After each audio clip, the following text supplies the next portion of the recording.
be slain.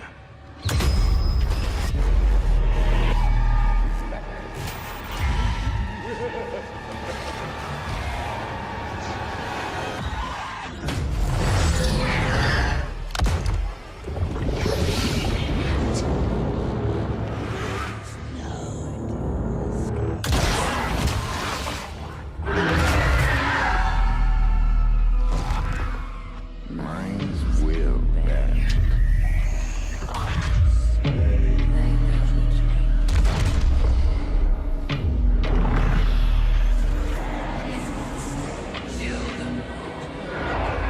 Some may break.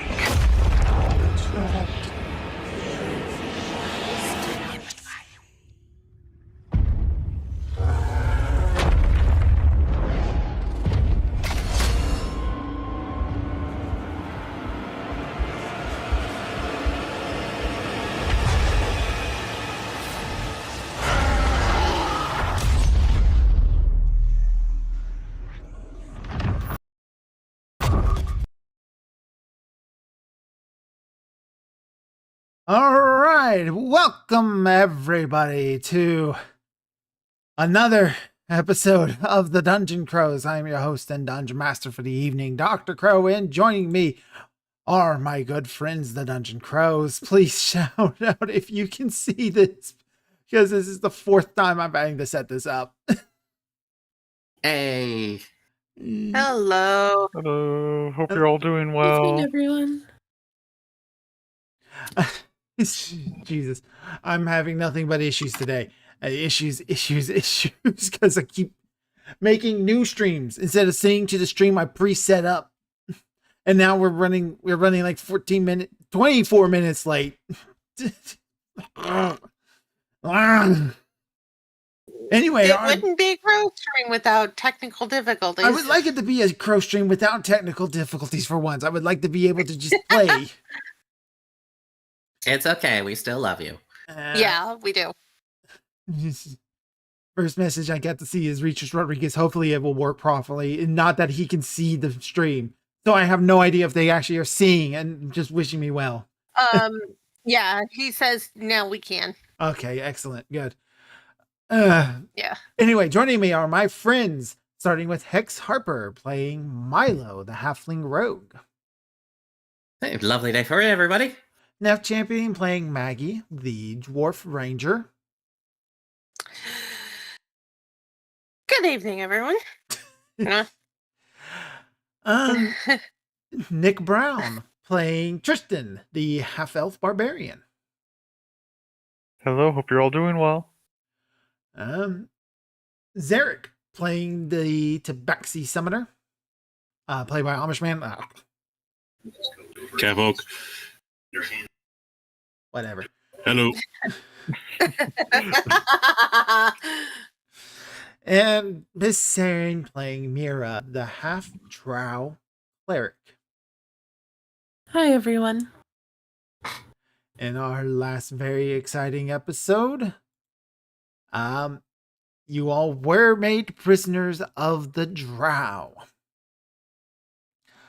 You met with you as well as 10 other NPC prisoners that I'm going to have to control. Oh God.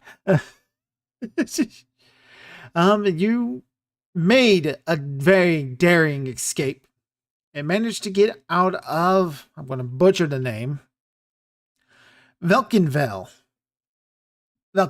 I believe is the actual pronunciation, yeah. And have escaped into the Underdark wilds. So now you have been running for the better half of a day at this point.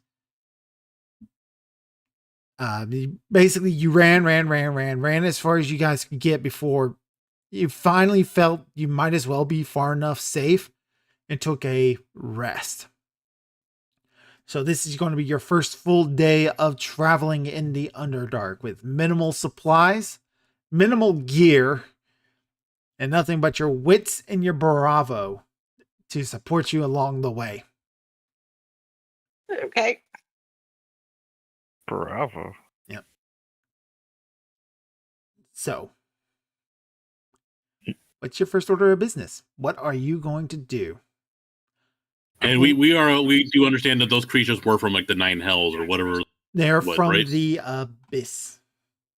You know they are demons. Now the Underdark has demons in it. That's nothing new. The Drow are demon worshipping. The Duro make deals with devils all the time.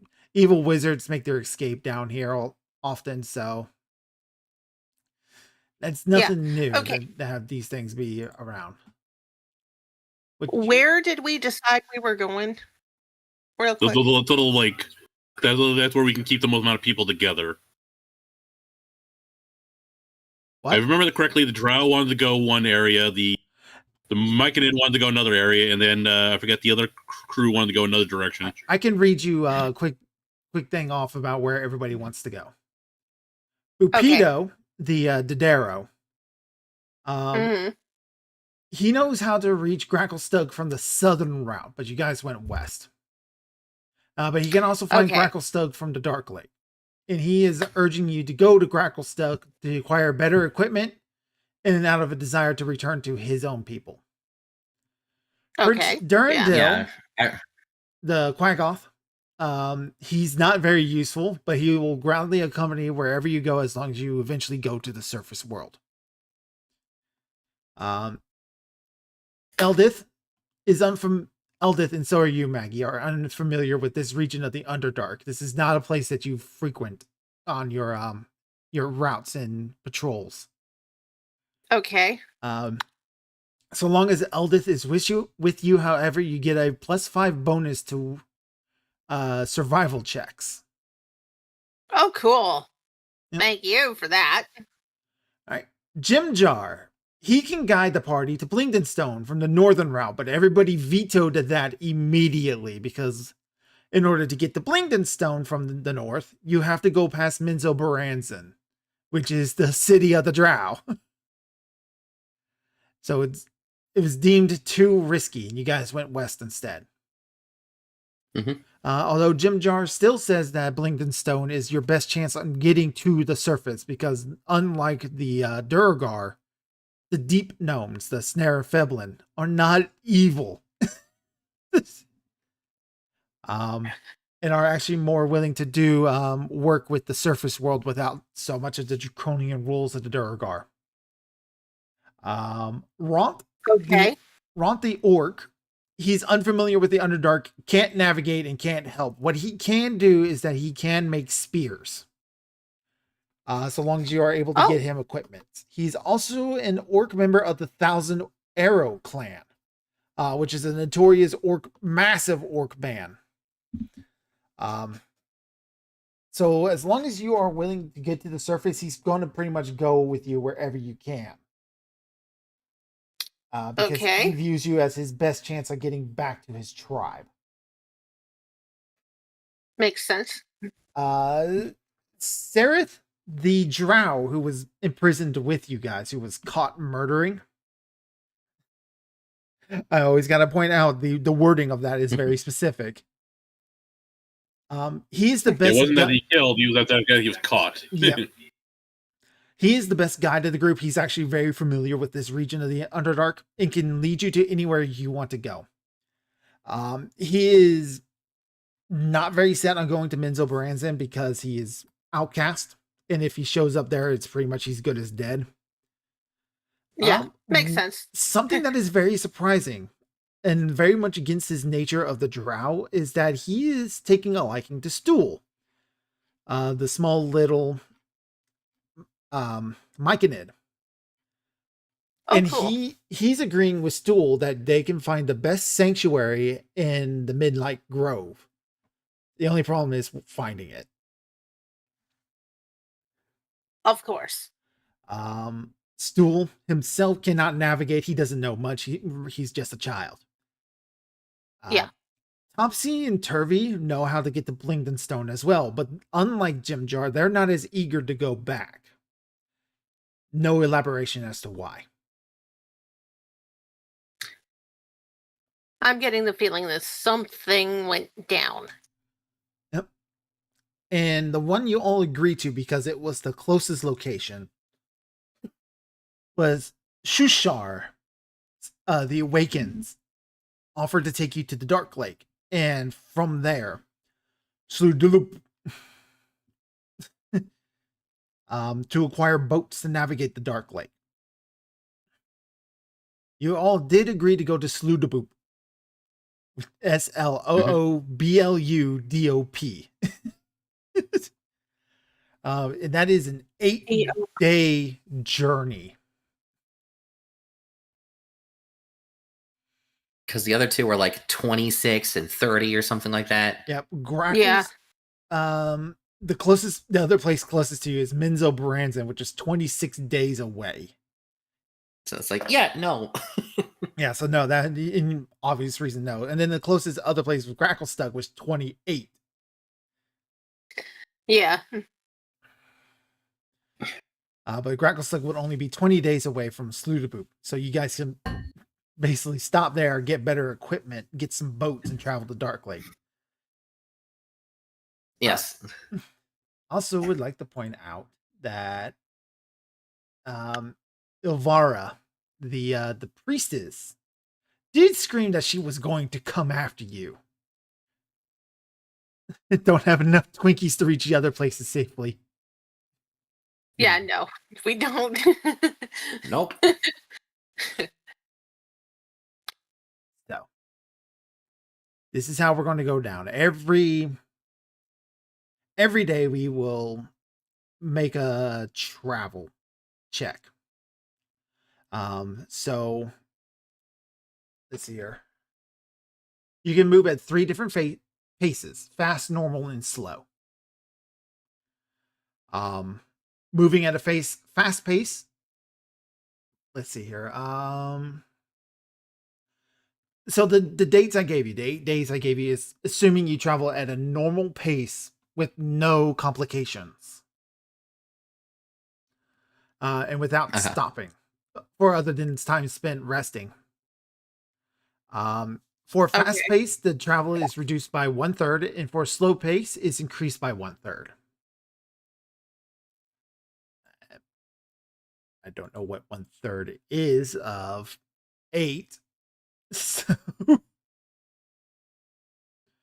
I think that's 6. You would get there in 6 days if you travel at a fast pace, and 11 days if you traveled at a slow pace. If I'm Something doing like that, math. Something like that. Basically, you would set your pace at the beginning of each of these rounds that we're about to do. And each one of you will be allowed to do something during the round, which basically is how we're going to hand wave a day's worth of travel.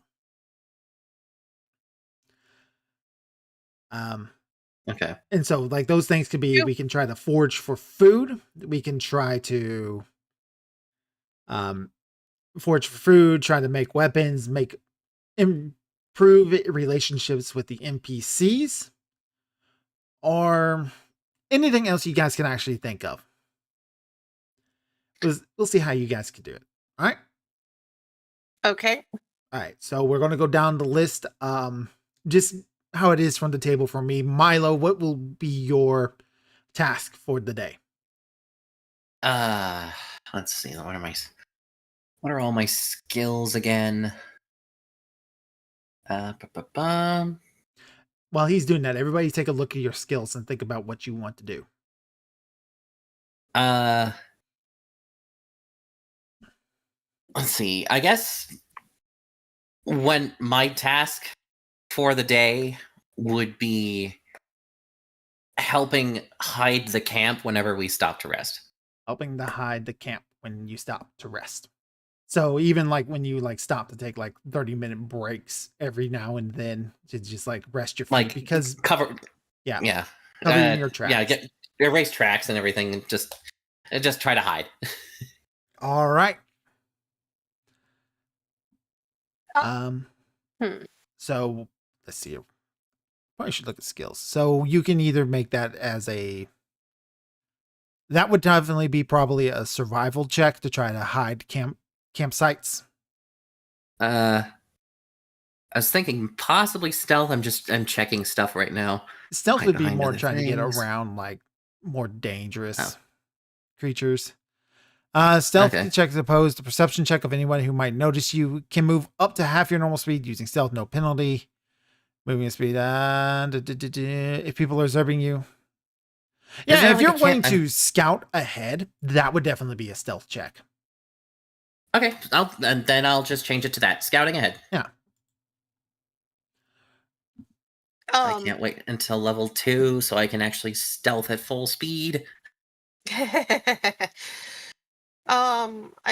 think 30. All right. Yep, I So- know what's going on. So when I roll the random encounter, you've guaranteed the party will not be surprised in any regard. Okay, yep. So that's definitely good. a bonus. And you're able to prevent, basically you allow the party to move at a fast pace with a 30. So because you're finding out everything real good. So you prevent yeah. you prevent people from you prevent us like going down dead end tunnels, areas of extreme danger that can be avoided, creature layers, things like that. Okay. All right. Maggie. I think she'd probably be with that +5, she'd be on gathering food duty. Her and Right. her friend. Or an Eldith. All right. Yeah. So because normally traveling at a fast pace is a -5 to forging. However, because of Milo's roll, that -5 no longer applies. So you add, Okay. so you're just adding 5 from Eldith's bonus. Okay. Mhm. And what would be the would that be survival? I think that's survival. Yeah, survival is survival. definitely forging. Okay. Good roll. 25. That is a Yep. good roll. So because you definitely rolled over 20, you found useful fungi. So I will be making a roll on the fungi of the Underdark chart. I actually have an Oh, image yay. for this.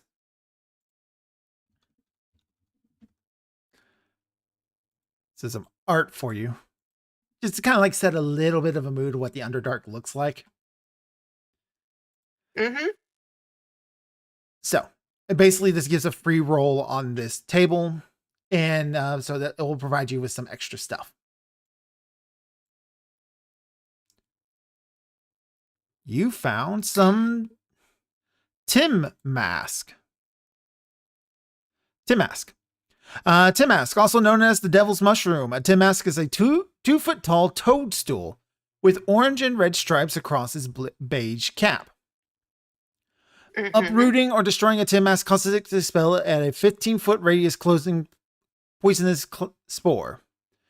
Creatures in the area must succeed on a DC 15 fort save or be confused for 1 minute. With your Oh. survival check, basically I would be, if you would, another survival check to be able to uproot some of these and have like confusion bombs that you could use in battle. Okay. You said another survival check? Yep. So they are not edible. These are not edible mushrooms. Nice. 24. You are managed to successfully uproot 3 of them without setting them off. Okay. Good. We need those. All right. So I'm going to put these in your inventory. I'm just going to put them in there directly. Okay. And you got 3 of them. Uh-huh. And basically you would be able to throw them out to like a 30-foot area to boof, confusion bomb. Yeah. Okay. Tristan, Yeah. hippie shrooms. Well, we didn't find any food from that, so I guess I will also be looking for food. Yep. Too, so helping with the foraging then. That is survival? Yep, survival. Yeah. Okay. Damn, everyone's getting good rolls. Let's not knock on Yeah. wood. Don't jinx us. Don't jinx us now.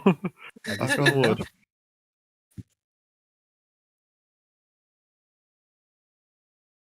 That was not the right table. Hold on, I accidentally rolled it. I rolled from the random encounter chart. I was like, I don't think that's supposed to happen. Wait a minute.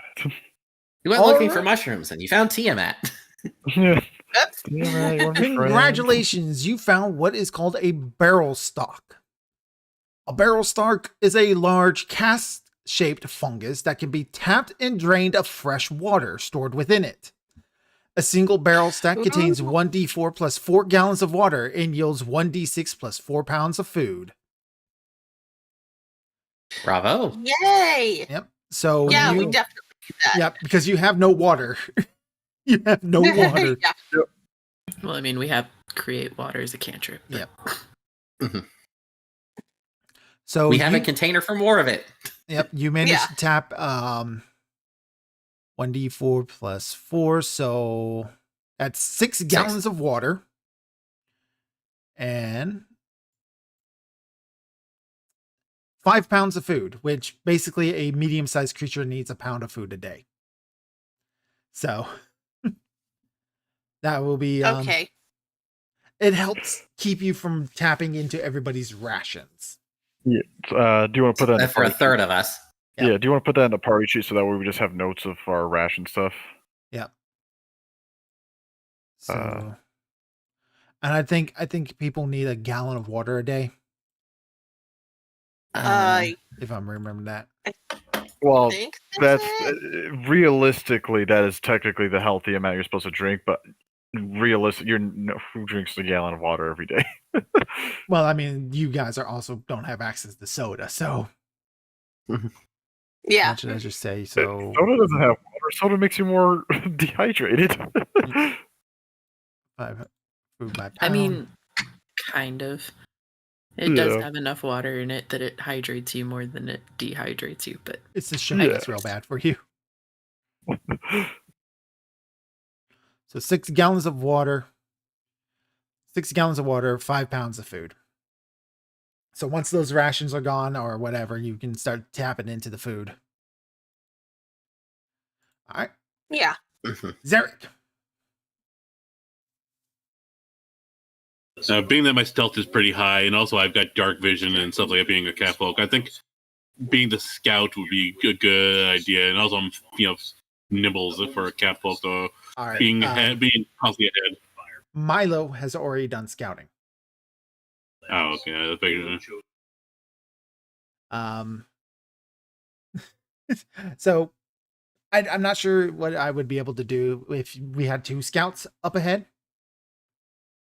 And you know what? Actually, if you do well enough on a second scout roll, I will go ahead and roll the random Well, encounter, also, and you guys also, can even just choose to skip it.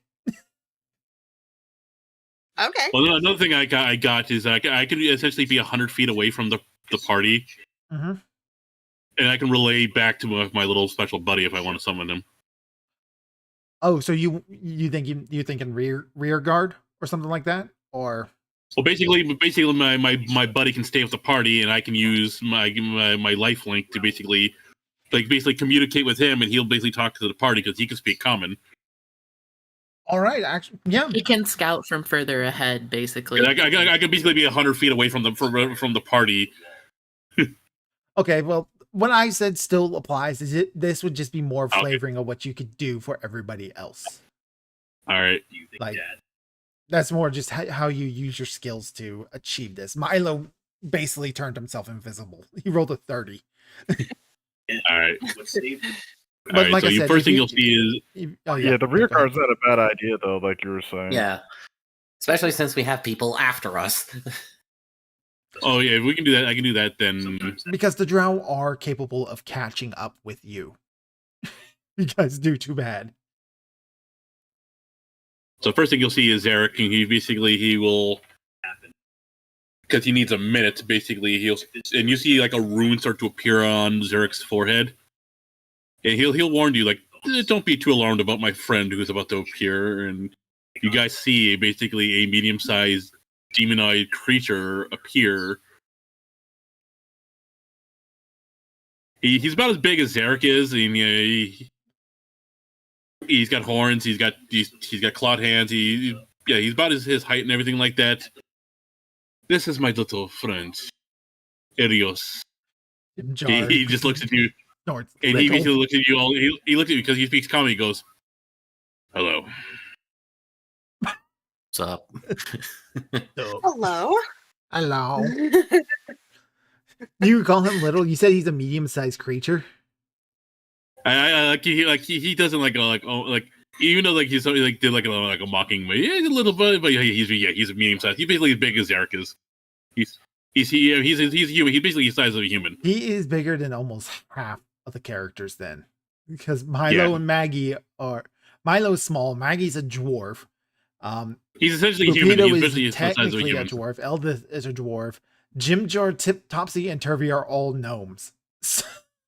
And then you also notice that he also has the same symbol on his forehead that Zarek now has. And Okay. Zarek will basically do rear guards. So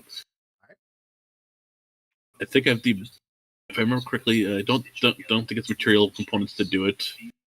I'll double check it though. Don't have it prepared. I don't think these material components to cast guidance. Guidance? Let's see. No, there's no material components. I will guidance myself because I want to. Do you need to even roll to summon it? No, he just Okay. appears, and he basically he's got his own stat bolt lock and everything like that. He's basically another It just character. takes it. Yeah, it basically is like, but I basically have a secondary character essentially. Mhm. Oh, it's also now that he's out, I give him one of my daggers I took because he can wield simple weapons. Okay. All right, so in Pathfinder, it's just a +1 for guidance. Yes. All right, don't come on. 24. You guys are rolling really good today. This is can't wait for combat. Yeah. Knock on wood. Knock on wood. No. Don't jinx us. No. No, he wants to jinx us. Jinx us. All right. Oh. So what's the 24? I have a wooden floor. We're good. Okay. So how the book has it described. By the way, happy 10th anniversary to Out of the Abyss. I think was that yesterday or today? Today, This That's week. today. It's 10th birthday. Woo! according to Dungeons and Yay. Dragons, it's today. So the drow basically, if they get like 10 points, they caught up to you and they start off at 5.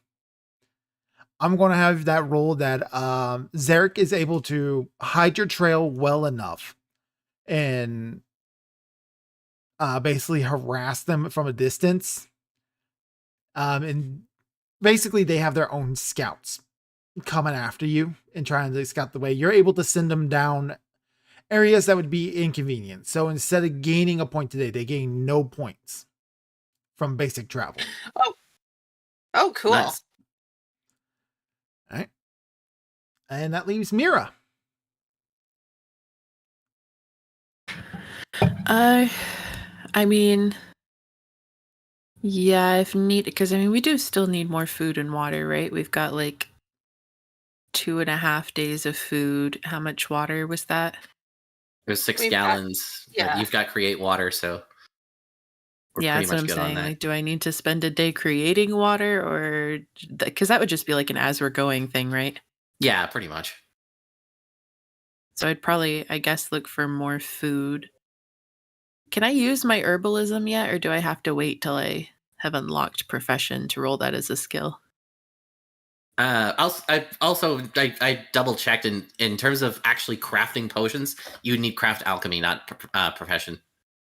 That was a my bad thing, but I guess yeah. No, What you about- could. I guess you could technically. Well, I mean, I took herbalist because she's into Yeah. the like plants and stuff, but could I use that to look for food, or not until I've unlocked professions? I'm not sure. X, do you have an answer on this one? I mean, the profession skill is basically just a way to make money in Right. downtime kind of thing. Not really all the, hang on a second here. Profession. Because everybody has it, so I can just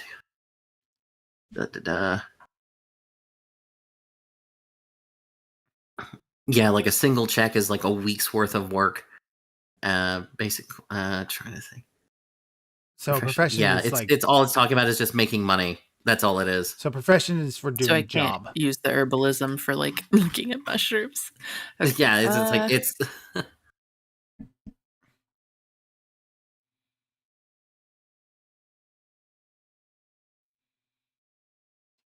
There's also like the NPCs that you have to maintain, like a relationship Yeah.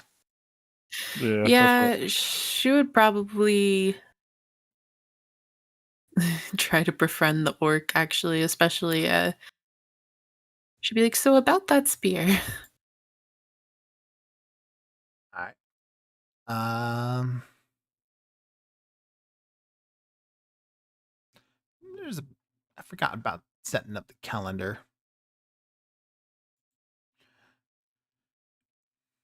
We'll worry about that later. So you're going to try to initiate conversation with Ront. Hmm. All right, and you're asking him specifically about making you a spear. Yeah. All right. Ron kind of just grunts and goes, plenty of rock to make spearheads and arrowheads out of. No shortage of rock. Rock as far as we can see. Rock below, rock above, rock behind. To the left and right. Rock, rock, rock. Need good wood. Something made of wood to make a good shaft. Until we find wood, I cannot make a spear. Hmm. Understandable. I suppose she could go scavenging then. You know a thing or two about mushrooms, right? Yeah. Do you have nature? Knowledge nature? Is there a nature? It's knowledge nature. Yeah, there is. But if you Oh, don't have, I see what you mean. No, like I said, she's got her herbalist profession. I didn't know. I figured that would cover the knowledge on plants. Maggie has nature. You want she'll Well, you've already done your thing though. yeah, that's true. I mean, Maggie she is still do currently that? just, like digging up mushrooms with the main group. Milo and Zarek are the ones who are gone because everybody's kind of like walking around in like single or double fires at this point. So if Maggie's over here, you can definitely overhear conversations. She has knowledge of the plains. Would that give her knowledge of the mushrooms here?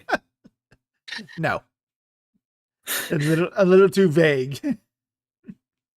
Fair. Maggie, is Maggie close enough that she could do the help action?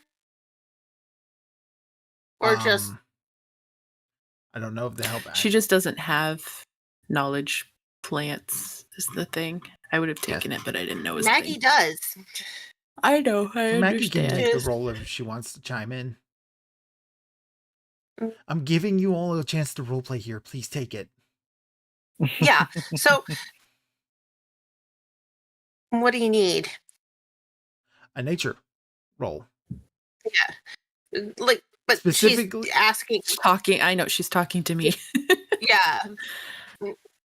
I was trying to Alright. get our friend the orc here to make me a spear, but there doesn't seem to be any wood around. Lack of trees and all.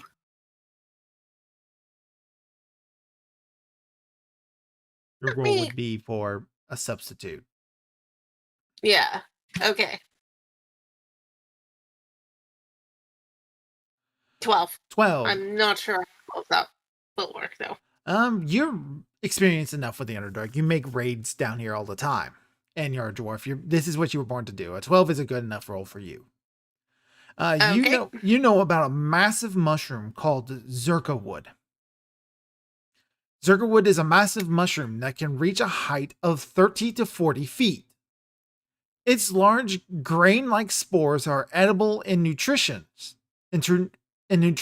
equivalent of to 1d4 plus 4 pounds of food. But Zerka wood is more important for its hard and woody stalks. Zerka wood is one of the few sources of timber in the Underdark, used to make furniture, containers, bridges, and rafts, among other things. Skilled crafters can use strains, sandings, and polishing to bring out different patterns in the Zerka wood. If you find a Zerka wood mushroom, you absolutely can use that to make spears, arrows, bows, other things. Ron can only make simple equipments like that, but yeah, that's what you would be wanting to be looked for. I know of a substitute. We need to find, what did you say it was? Zerka wood? Zerka wood. It is Zurkhwood.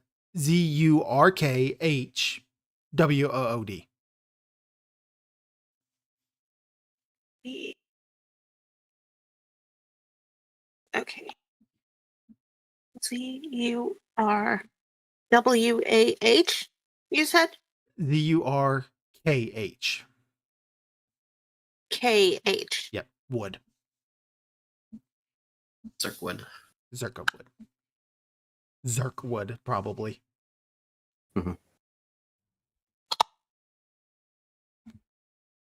Okay, so basically doing more survival rolls to find mushrooms. Yeah. So if you Okay. want to specifically limit like a look for a type of mushroom like that, Mhm. instead of like me rolling on a random roll, that's what you can specifically do. The check will be harder because you're looking for something specific. But yeah, that's something you can do with the next roll. Okay, would that Okay. still be survival or perception since I know what I'm... Survival, I because mean, they're the same for me either way, but... you're looking for specific equipment like that. Okay. Oh dear. Sad roll. First bad roll of the game. Yeah, Not nope. at 9. Okay. All right, so everybody has had a roll now. We now go into the random encounters. Will there be a random encounter? Oh boy. Oh boy. Oh dear. So remember when I said that there's a bunch of nesting tables within each table? We I- can hit one. Yeah, so the random encounter, it's got 4 areas. One that is no encounter, one that is a terrain encounter, one is creature encounter, and then the 4th one is roll both terrain and creature. Guess which one I got? Terrain Both. and creature. I got both. Yay.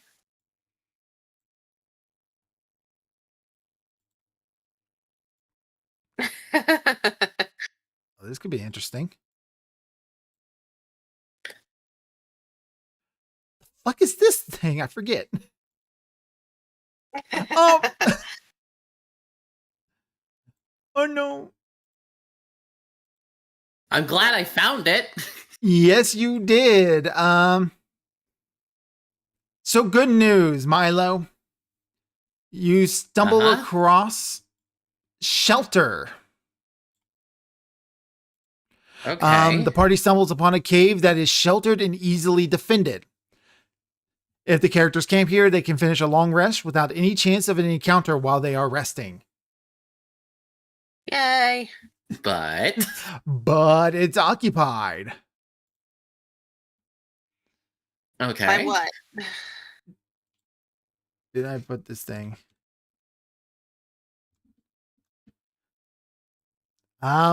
So standing before you is a creature about the same size as you. It is gray skinned, almost pig like, and it is reeking the hell.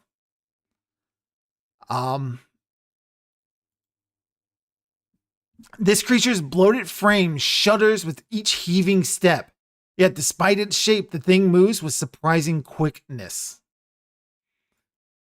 I would like you to roll. Oh no. Let's see here. I will take there's no dungeoneering. Oh, you got knowledge dungeoneering. There's knowledge dungeoneering. So you know about Okay. things like creatures and monsters and stuff.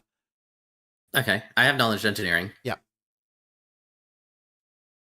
14. 14. You know what? I'll consider it a CR plus 10. So that would have been a CR 12. So you know that this thing is a minor demon known as a Dretch. Okay. Not particularly tough, more dangerous in large groups. It's just one of them? It's just one of them.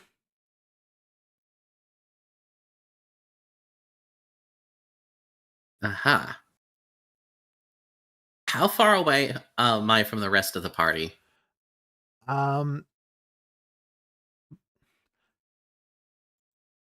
So this would probably be about as far out as you would go on your scouting. Far enough where you know, like after a couple of minutes, you would be able to catch back up to like the whoever's leading the party, which is probably Maggie and Eldith. Uh-huh. So probably about like 5 minutes away. Okay. What I'm gonna do is I'm going to like get back on the road a part of the distance away and just right in the dirt on the road, just I found something ahead, be quiet, and I'm just gonna keep an eye, and then I'll go back and I'll just keep an eye on it in case like more show up or just whatever information I can get. So All right. Because of how good you roll, everybody's easily able to find like the hidden message, and then Zarek's able to come up from behind and erase the message, so that way the drow don't have another way to find. And Zarek, you eventually run into the rest of the party, which means your rear guard duties are over. You guys have been walking for like a good 8 hours now at this point, so yeah, it is time to stop for the night. Okay. Party, meet up. Milo, no other dretches have appeared. I will roll to see kind of like what it's been doing. It has definitely made its home in this place. Mhm. It is, let's see here. It fell asleep. It is taking a nap. okay, so got a dredge. All snuggled up in a little cave over there. Looks like it might be a pretty decent place to rest for the night. But yeah, we're gonna have to evict it.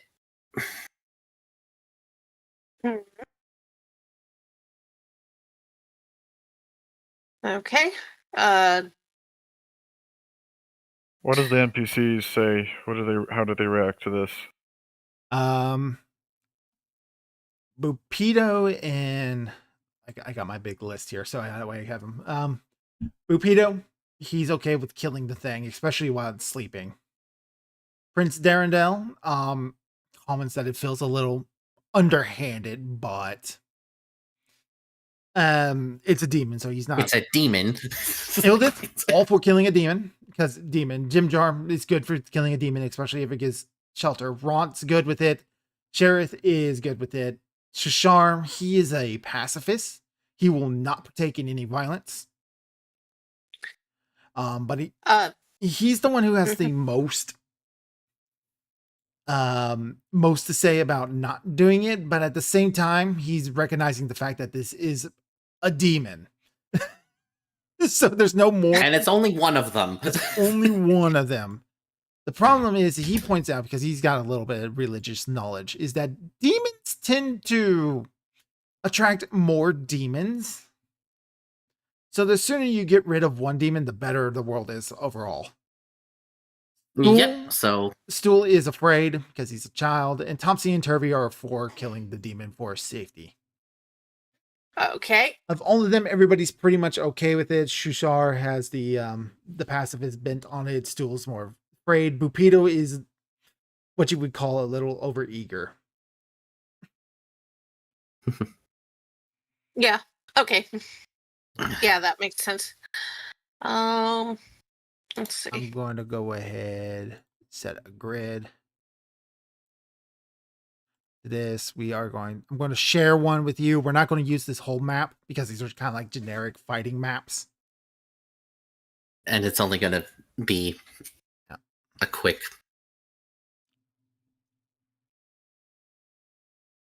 You hope. Yeah, a whole. It's Oh, that's huge. That is huge. Yeah. So we're going to use this one little area here in the green. okay. We'll consider this back off area kind of, solid wall.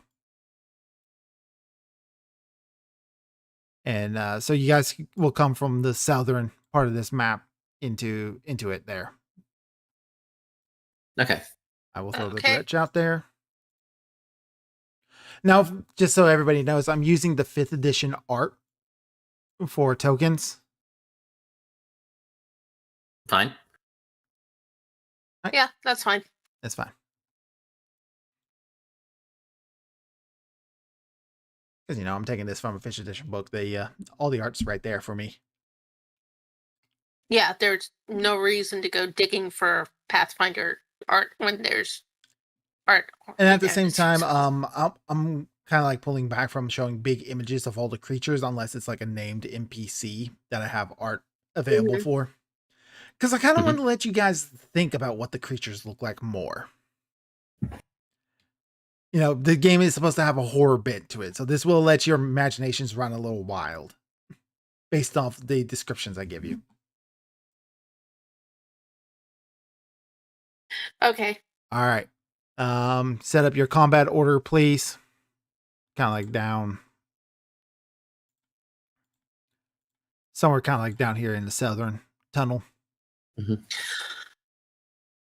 I'm probably going to be sneaking up, sneaking towards it. Do you want to So I'll bring be in any front. of the NPCs into this battle with you, or do you want to leave some of them behind to protect the non-combatants? Specifically, Shishar and Stool. Who can approach it quietly? Zarek can, but my buddy can't, so I can just keep him behind to babysit. Topsy and Turvy are pretty stealthy. And I think Rapido is too. I got a +7 in stealth, so I can. I've got a +2, so. Bupido has a +9. Oh wow. And Topsy and Turvy. Mira has a -1. Just throwing that out there. Topsy and Turvy have a +14. Whew. Yeah, the NPC So- can punch. Yeah. So definitely, I would say, take the stealthiest of the NPCs. Leave of the combat ones. Leave the non-stealthy people. And Sereth has a non-combatants. +2. What is Jim Jar's? So yeah, basically we'll just have all the stealthy people attempt to stab it to death, and then as soon as it's awake, the rest can charge in. Jim Jar also has a +14. Oh wow. The only person to rival me. Are the deep gnomes who are known for being, Yeah. fey. Yeah. All right, so it sounds like Bupido, Topsy Turvy, Yeah. and Jim Jar. And You then- want to leave everybody else kind of behind. Yeah, and then me. All right, Yeah. I guess Milo will I probably got- be in front of the group so he can lead. Yeah. Mhm. And then I have a +7 in stealth. So yeah, by all means. Okay. Well, compared to the +14s, I mean, those are, like I said, roll bad with a +14, you're still going to be stealthy-ish. Roll bad with a +7, yeah. I'm sure the rest of us will make up for it. Yeah. What do you have? 11. Oh goodness gracious! A Yeah, I plus guess I'll- 2. The I'll benefit be in the is that back. you guys will be leveling up. The NPCs will never get any better. So, all Yeah, Yeah, that's I true. guess I will be in the back. How about that? right. That's fine. You guys are able to Um, set yourselves, I think, right? No, you can't. No, You just throw you Yeah, your gotta no. values in. someone has to, Okay. yeah, has to put my tokens out there. Zarek. Tristan. Looking for white. Maggie. That's why. All right. All right, let's just all creep Um, over and surround the thing. Except for Mira, because, you know, Yep, minus -1. negative. Yeah, that's fair. 19.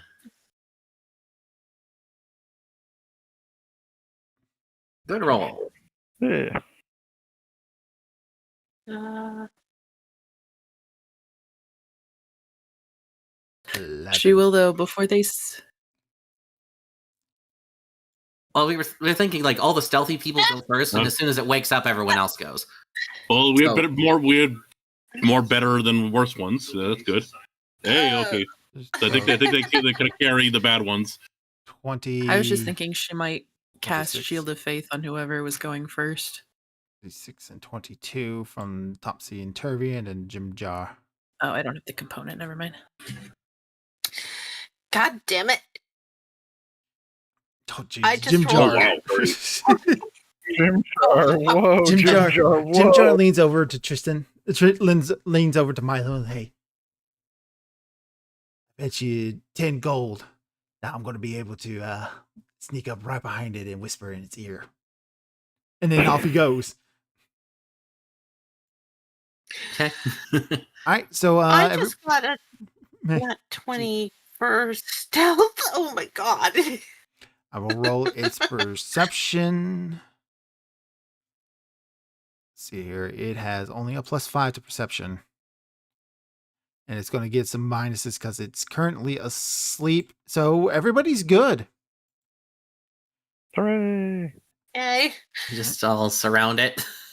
I was going to be good anyway since I rolled a freaking nat 20. Punches, it's going to be flat-footed too because at the start of this combat. All right, stealthy people, I'll allow you to move half your speed up towards it. 10. Half speed. So are we just going to be rolling it for every No. movement, or just? Now I'll let you guys roll your speed to get up towards it. So, Okay, yeah, because because I don't want this to take forever. yeah, So- we'll just at this point we'll probably just be surrounding it. I was going to So say. are we just surrounding it then, or are we? All right, yeah, everybody's surrounded, I guess. Okay, I just want to make sure what we're doing. Jim Jar said he was okay. going to get right up behind it.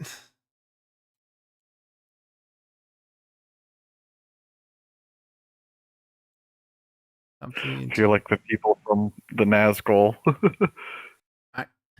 Yeah, just This thing Yeah. reeks, by the way. It is the worst smelling thing most of you have ever smelt. Let's see. Battle demon. Yep.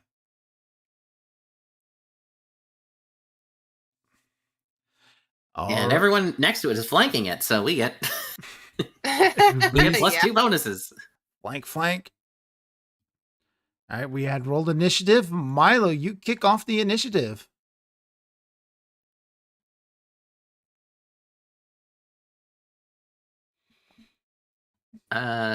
This technically be a coup de grace. I don't know. I wanted you guys to fight this thing because Makes it's it- the first demon. So Oh, That's fine. that is a hit. It will no longer Yeah. be unconscious. well, and I get a sneak attack, so 1. 1, and it has resist to Sneak. 5. Oh, fuck off. Yep. It's because it So is 3. a demon, and your dagger just sinks in, but it doesn't seem like it does anything to this thing as it just suddenly jerks awake and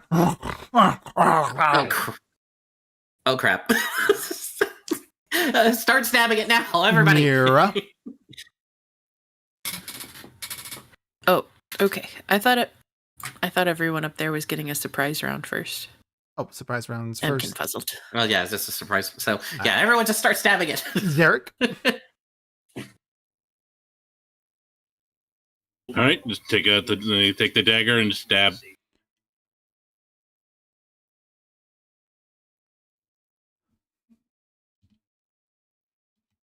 Stab Sam.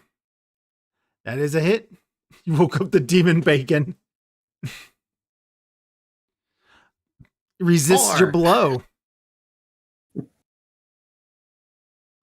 Are we doing any damage to No, it or you no? have done No, no for damage. not. to it. If it resists up to 5, is it even possible to damage it with a dagger? Because aren't daggers No. a D4? It is not. You're gonna have to Start find raging. Start raging. You're the only hope now, Nick. Well, Maggie. you guys have rapiers too. Yeah. Some of us do. Yeah, some of you guys have better weapons than just Okay. daggers. So. Hang. Gonna add to make sure that I do that. And Stab, stab. That is a miss as it glances off of its hard hide. grr, All right. So Pito is next to the thing. He's going to try to bring his flint shard against the thing. He also misses. Topsy and Turvy are too far away to make melee attacks. Jim Jar's there though. Off he goes. Nope. And Tristan. All right. nope. Oh boy.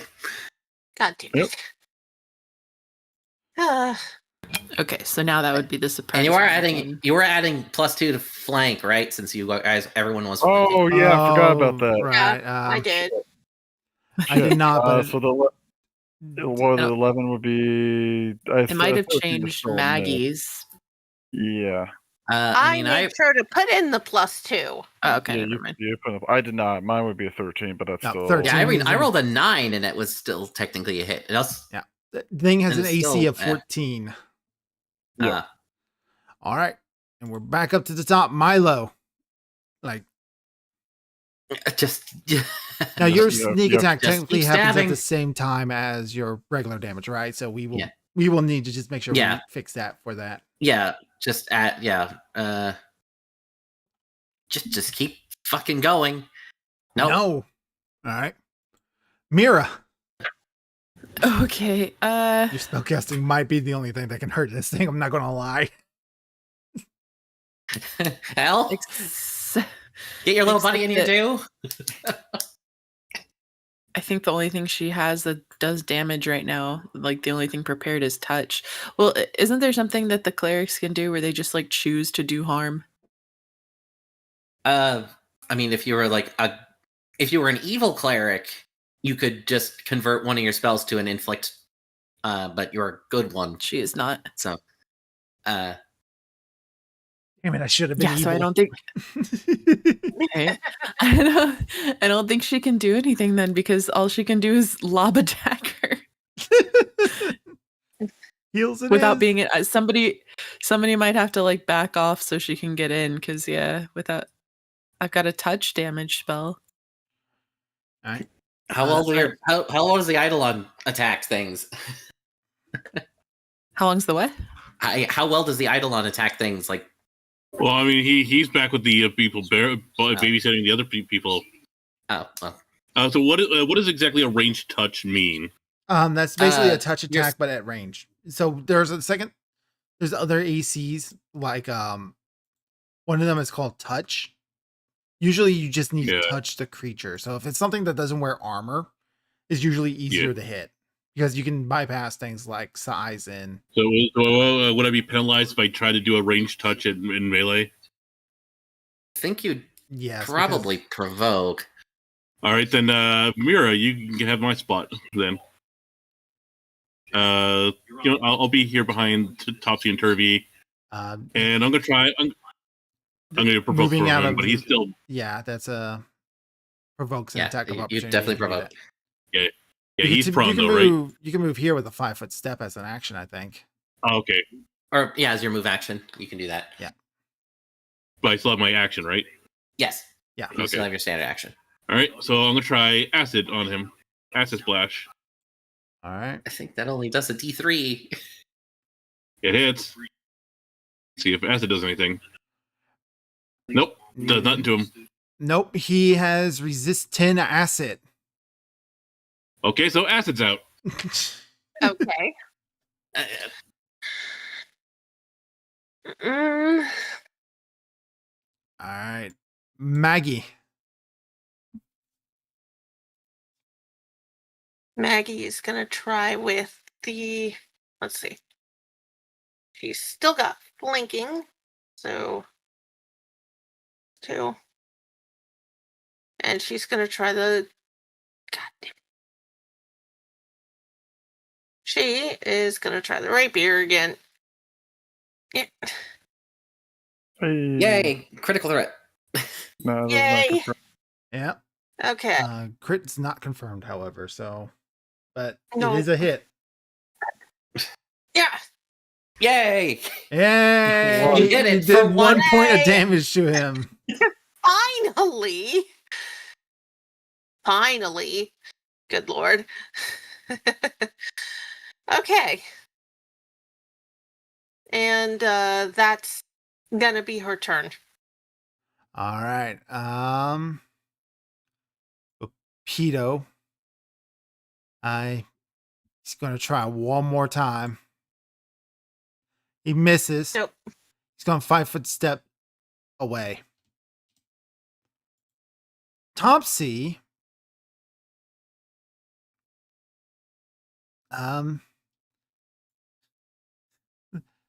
They're gonna take that spot Zarek was just in, and they are going to try to hit it with their iron bar. Just glances off. Turvey's just gonna stand there. Turvey's gonna look at you, Zarek, and go, "Can't you call some of the heavier hitters up?"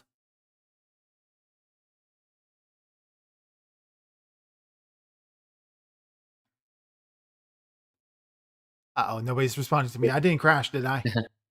No. No, No. but Nope. that It was was turned to just- Derek, so that The Dretch's turn. did Zarek hear that or Amish? Yeah, I responded. We didn't No, hear you. If you we did. didn't. We Oh, didn't. sorry. I didn't know if you. Oh, okay, sorry. How far away is the non-combative people? So I don't know. You said you left your person with them. It'll take them like maybe about 2 turns to get here. You didn't leave them Yeah, very okay, so- far. I mean, his attacks are considered magical, so that might help. Yeah, and big orc guy is big and strong. He could And probably the do more than 5 drow damage. has a better weapon. I do have one other spell to try, so that I have available. Let's see if that works. Other than that, I'm out of ideas. So the demon has plenty of targets in range. It's going to spend a full action attack. So I'm going to roll d6 to see who it hits because it is chaotic and it doesn't have like good tactics. So it's just going to attack at random. So Jim Jar is 1 and it goes around like that. So 1, 2, 3, 4, 5. So Maggie would be 5. 6 is a reroll. 1, 2, 3. First attack comes at Tristan as it swings its claw out at you. Scoring an 18 to hit. Dealing 2 points of slashing damage to you. Attack number 2 goes at Milo. The second claw swings at you, Milo, but it is a miss. And its third attack is a 6. That's a reroll. 2, 3, 4. Is Topsy as it tries to take a bite out of. Topsy is the sister. Topsy. All right. Natural 1. Automatic miss. No additional penalties. Okay. No longer fat-footed. Tristan, it is your turn. This thing just took a slash out of you. I guess attack. Hold on, I need to look at the rage again. If I need to do that, Yeah. maybe not. I'll hold off on that. Let's. I would say, I mean, it gives you bonuses to your strength, so any amount of damage and accuracy would help. Yes. Yeah, but would. It's you got like 7 rounds of it, and yeah. I know. I wasn't expecting to start using that stuff now for character stuff. I can call upon Bardic Rage for a number of rounds. At each level, the first you can rage 2 additional rounds. Separate increases the Constitution, such as gain from rage and spells like Bear's Endurance do not increase the total rounds. Rage is I guess I do it as a free action. Yeah. Okay. A +4 moral bonus. 2 moral bonus for wills. All right. so you get a +2 to your attacks and damage. Was not the +4? Well, no, it's the +4 to the stat, which would mean a +2 to your modifiers. Okay. So.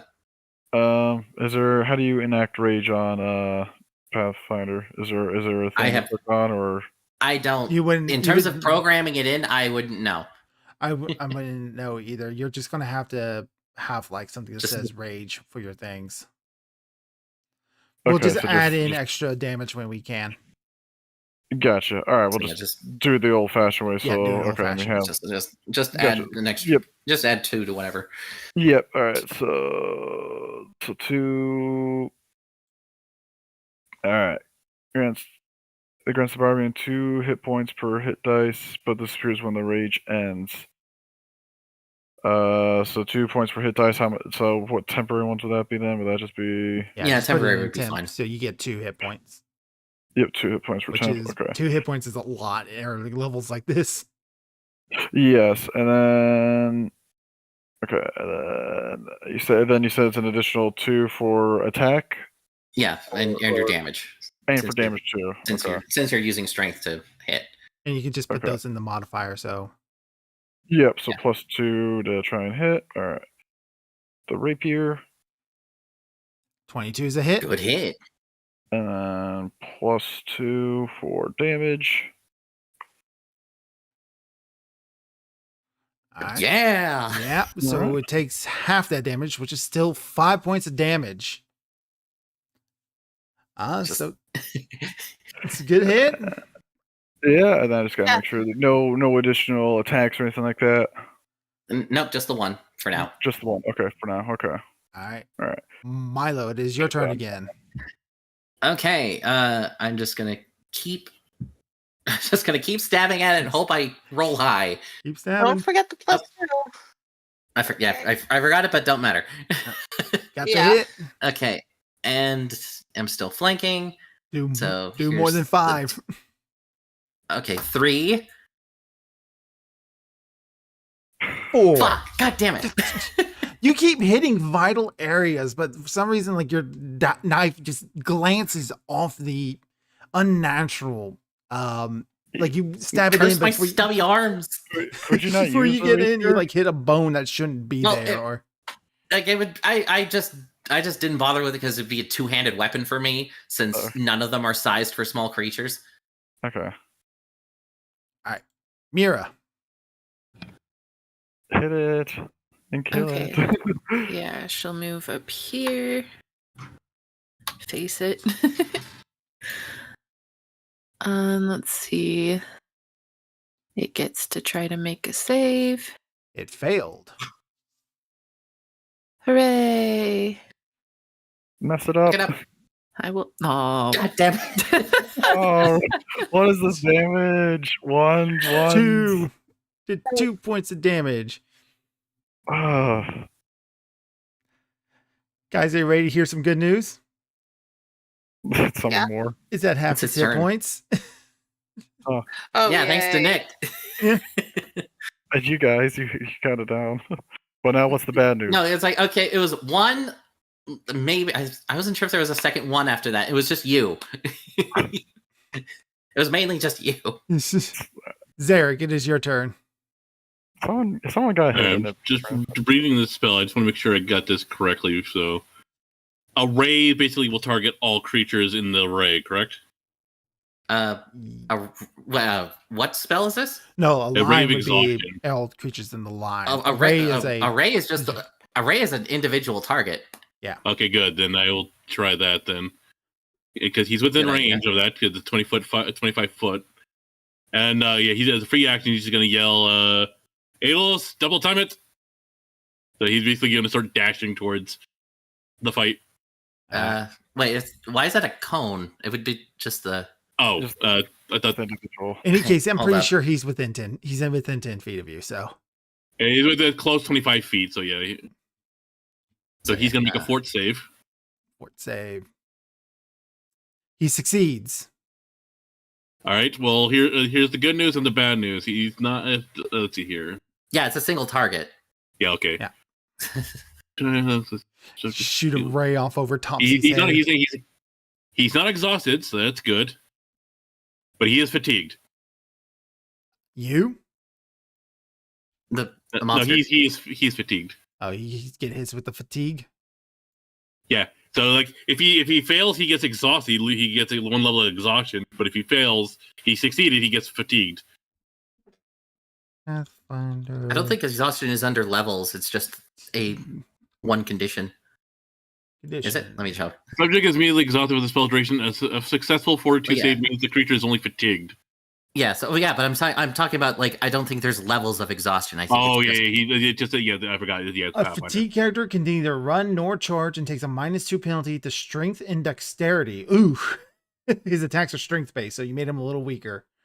Doing anything Thank that you. would normally Yeah, good cause idea. fatigue causes fatigue character to become exhausted after 8 hours of I complete rest. accidentally Fatigue applied it characters twice. are- I don't know why I double applied it, but Yep. It's like yeah. So I'll I say will so. add in a -2 to his attack and damage rolls from here on. Well, it's fatigued already. I don't know why it's on there yeah, twice. it's got- yeah, I don't know why. I don't know Oh, why you I double slapped it applied. I'll on try it to onto figure it. that That's why. Because I did it Yeah. once. Oh, okay. Because there's a little condition bar. It looks like a dude. Yeah, I already have that programmed in there. All right. So like that's the only thing I can do is slow him down. That's That's better help. than nothing. All right. So Prince Darendelle will start following the dude. Maggie. Kill him. Okay. Shank, shank, shank, Shank, shank, shank, shank. Yeah. Shank his booty. Shank his booty. Oh, you guys. Oh, yeah, that is gross. The bluey thing. Nope. Okay, her rapier glanced off. That's a shame. All right. Yeah. Bupito on his term. Bupito will snort after Mira's weak attack, and Mira, you hear him vaguely go, "Weak god for a weak cleric." Topsy still gonna try to smack with that iron bar. Nope. Another glancing blow. Um, Or does he just whiff? just whiff. Okay. Round. Chimjar is going to try.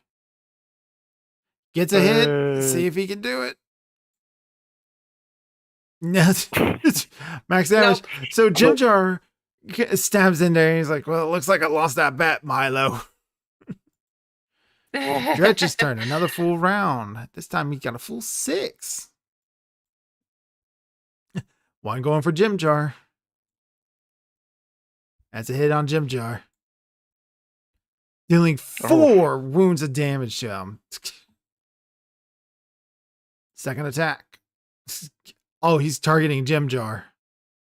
It's a miss on the second swing. 1, 2, 3, 4. This one's going out Topsy. This is a bite. Manages, Just wants to eat Topsy. Yep, bites onto Topsy. The bite doesn't seem to be as vicious as it should be. Topsy looks fine. Tristan. Hooray. All right. Well, hopefully it's the second verse, same as the first. Hit it, hit it, hit it, hit it, hit it. Hey. Yay. Yay. All right. Now the damage. Now we have to actually do some good damage. Come on, damage. Again. Yeah. Yay. Hooray. It's looking hurt. Milo. Can I I was please pointing out redeem that- myself? Yeah, probably should point out, no one's seen.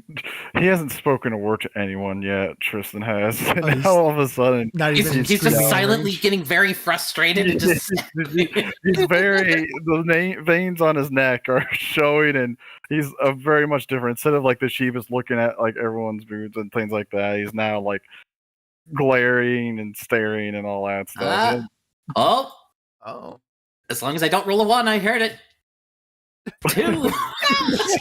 I hit him for 1 damage. Yay! Yay. Can you guys do 4 more? Hopefully. Certainly gonna try. Mira. Okay, take 2. How many spell slots do I have, by the way? It should Is it have. like- Oh, hang on. Let me. I was trying to find a guide online, and no, I don't know. I was very confused at how it was worded, but anyways. Okay, well, let's see. You've got Failed. 1 spell slot plus 1 domain slot, and then you get an extra slot. So technically Kill 3, them. but 1 is for very specific spells. And that For just the domain spells. Okay. all right. So yeah, it's like 2 and plus 1, technically. After that, she's gonna turn around to Bupito and be like, "You were saying?" Good hit. Lucky shot. The dretch. Before you do that, when you actually call down the power of your moon goddess upon it, you smack this thing and you manage to, like, as it's pulling its head back from Topsy, ripping off a piece of his like tunic in its mouth, you manage to grab it like right in the face, and just like these black ichorish lines, cracking with moonbeams, come across it. It lets out this squeal and just explodes into black ichor. Then you turn to Bupito and go, as you were saying, while you're covered in demon blood. That makes it better. Not bad for a half drow. Well, that went a little differently than I was hoping for, but good job, everybody. Who's going to help me drag this thing out of the cave? Oh, it's just back glue now, right? Yeah. Yeah, there's nothing. There's just goop. Well, we still need to get the goop out of the cave because it smells. That's true. Well, yeah. Burn it. I Wait, don't it know. was technically a pig, right? Okay, so hear me out. I have purify food and drink. It's a demon. No, it's a demon. Yeah, no. Okay. Regardless, well, the rage has ended, so I am fatigued for 2 rounds, if that matters. I won't. It won't unless there's another fight. Then Yeah, it won't matter. Yeah, this was our long rest location, so Yeah, well, regardless, Tristan's Oh, yeah. doing the heavy breathing, and then he'll go into a corner and think about what he's done. Just like just staring go at the wall. pout in a corner. Okay. That pout, just like trying to calm down. He's coming out of the rage because that was something he kept in for a while, and all of a sudden, And then I'll He just be got like, "Good job, really buddy. angry. You're the one who actually did stuff mostly, Yeah, he and will. good job to you as well, milady." Yeah. Thank you. She'd try to assist Jim Jar with his wounds, and if Tristan doesn't stare daggers at her, she would Oh, try to help him No, too. he's not. Yeah, he's not going to stare daggers or anything like that. The rage is done, but he'll be. Yeah, if you're going to try and apply wounds, he's going to be sheepish. It's going to be some sort of dialogue that needs to happen. Maggie will start pulling out like Healing kits. giving out water too. Water. And just basically start Yeah. setting up camp. And Yeah. Miro, when you do that, Jim Jar, of course, he tries to play it up and makes himself look like he was far more valiant than he actually was. Bupito sulks, kind of like in a corner, and just stares at Mira. The weird one is Topsy. Topsy was very clearly bitten and bitten hard. However, when you look at him, he has no wound. Huh. That's interesting. Here, have a drink. I thought Topsy was the girl. Topsy is the girl. Yeah, I'm sorry. Topsy is the girl. Turvy is the boy. I'm probably gonna have issues with that forever. Okay. Until we can ditch them. Okay, so helping Jim Jar first, since Topsy doesn't seem to have wounds, she'd leave her, and then I guess she'd approach Tristan. Do you need help with your injuries?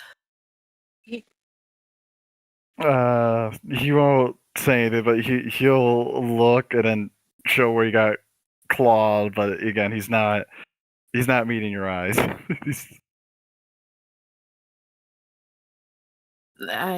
Shake your head if I don't have permission to touch you, but otherwise this needs seeing to. You can. Okay, so she will.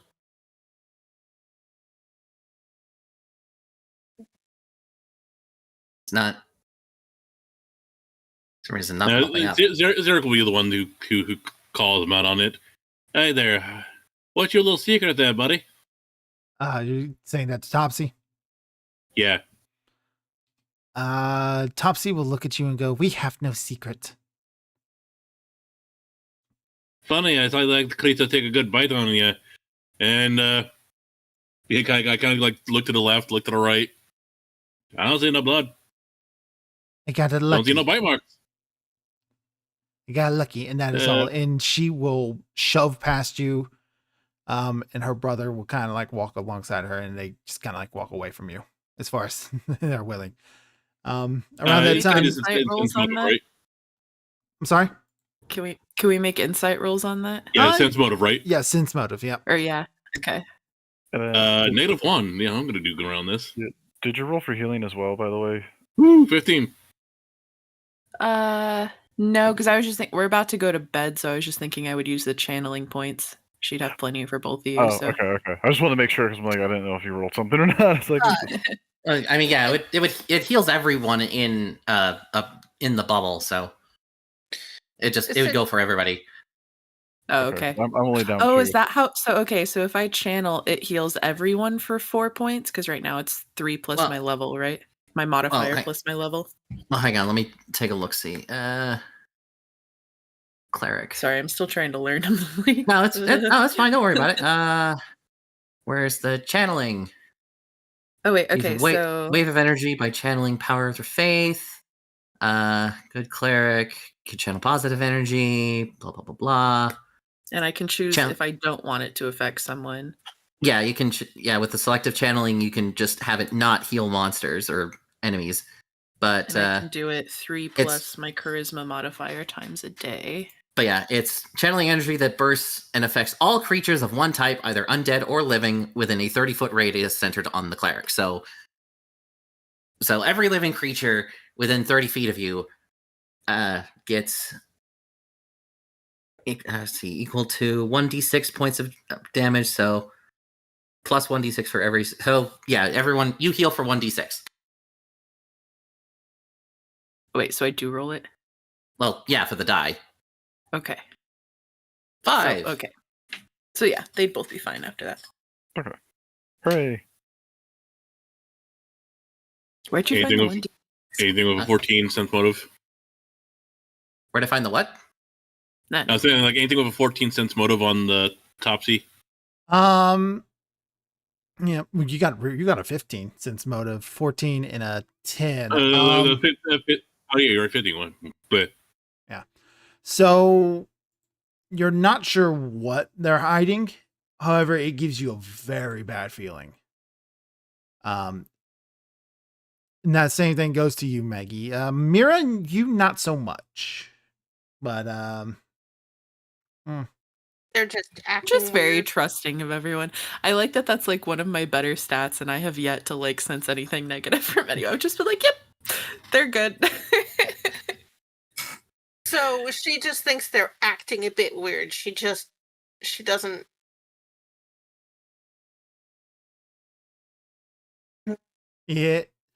no, they're acting weird, and that weirdness, especially in like what you guys are going through right now, that could be very bad for the group. And it's going to be worth keeping a AI on them. Yeah. An eye. yeah. Okay.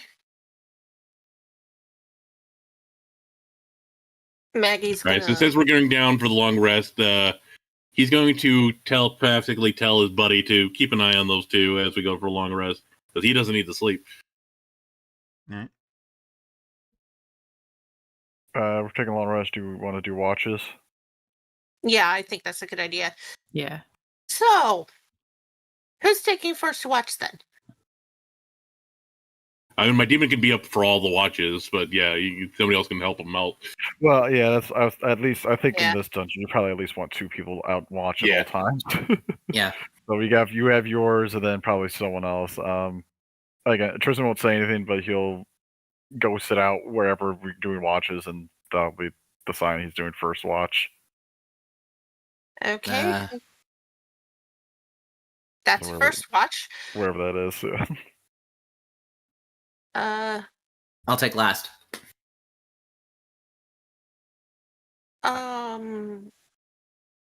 I'll take second then. And who wants to? How many watches are there? Just to make sure.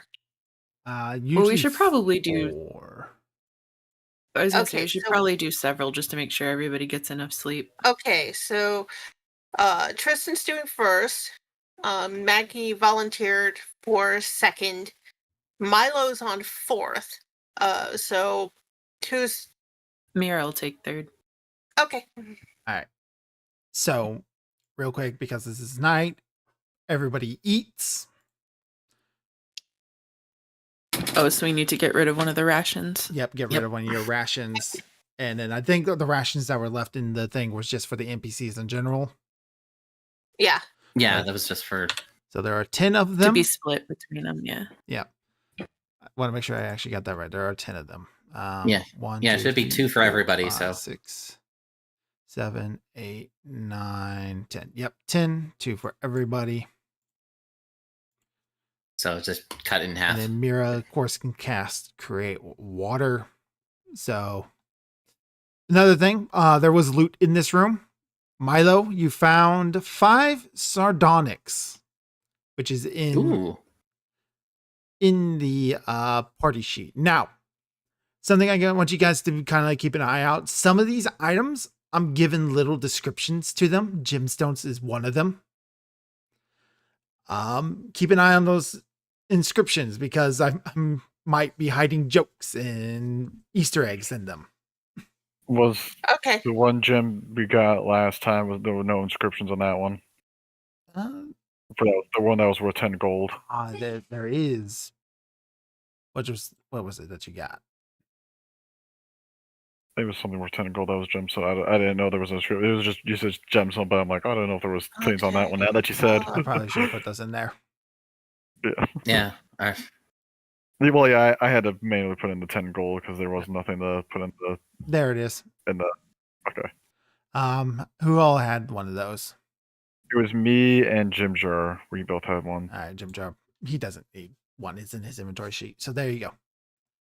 So those can be spread the out among you however you want, whatever. And the components for spells is DF like some sort of focus or Divine focus, yes. divine focus? Okay. Basically a holy symbol. What? Did you put that gem in my inventory, or is No, that it's in the? party It's in the party. Which Yoink. one? Which one's that? Cornelia. Carnelian? The sardonyx. The Well, Carnelian Sardonyx is the I one got. you found. Carnelian okay. is the one that you guys got last game. Oh, okay. Oh, Carnelian. Okay, so Carnelian's the one I found last. Yeah. Okay. Cool. That way, I know. Okay. All right. And then I guess I'll take it. And with that, a long rest, you guys get XP. Oh, Because you had a counter. This should work. 101. Yep, 120 split among you from a 600 because that was a CR2 encounter. Hooray! yay. Who else got a Sardonyx? I got one. You got one. I got one. Does When do Maggie and Mira and rangers- Zarek each want one? Oh, sure. She'll take one. Yeah, okay. Because there's 5 of Zarek you, each so want one. Yep, and then everyone can get one. And then the XP's already put in manual. We don't have to do that manually. Right? Something that's already no, I just did that. okay. Yeah, don't worry about awarding yourselves XP. I will handle that. Cool. And I even Right. have Just like a little remember- thing that pops up here that tells me how much you need to get. So you guys are Yeah, over I halfway forgot. there.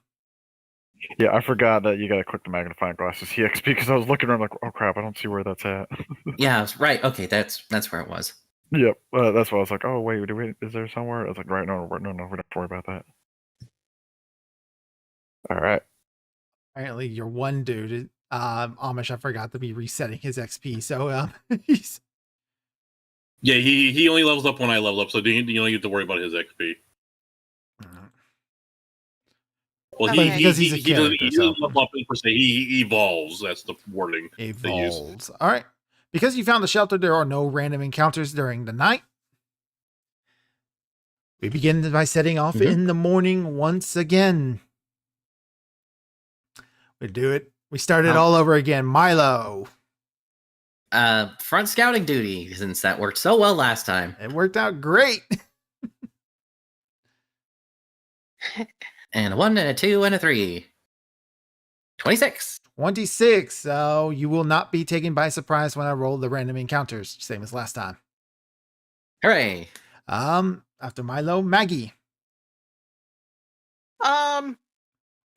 She is going to specifically be looking for Zerkwood. yeah. And with her friend, +5, she'd know that too. Oh. Yeah. Yep. 26. 26. You absolutely find some Zerkwood. Oh, awesome. All right, so you can harvest the spores for 1d4 plus 4 pounds of food. For Okay. a grand total of 6 more pounds of food, which I will put into the inventory. Okay. 11 pounds of food on standby. Do And- we harvest any of the stuff we need to make weapons? So he's going to get 1d6 plus 1 materials, and basically he can use that to make some things. 4. So he's got 4 materials. So he can turn that into 4 spears, some arrows, some bows. He can only do that during a long rest. That would be a long rest activity for him because he's got to focus on that. Wrong. Okay. So it's a very awkward situation when the dwarves come to Raunt, the orc, presenting him with wood that they harvest. He begrudgingly takes it. Yep. Go ahead. Maggie also has craft weapons, so she can possibly help him with that. You're not going to believe this. Eldith has it too. Okay, the three of us can sit and get to work on that then. Yep, that's going to be a long rest activity though. Okay, yeah. Yep. That's what we'll be doing tonight then. All right. Tonight, we say. Tristan. Well, the downside of being a very shy and PTSD-ridden character is he's not going to go out and do character interactions just like I want to, but this character would not. He'll just unless someone makes the first move. So I guess I'll just keep looking for food and water. All right. So I'll do that. 15. You will see. You find food, or at least you find skeletons. Not skeletons. Ignore that. You didn't see anything. You didn't hear me say anything. Okay. What? Skeletons? We heard something about skeletons?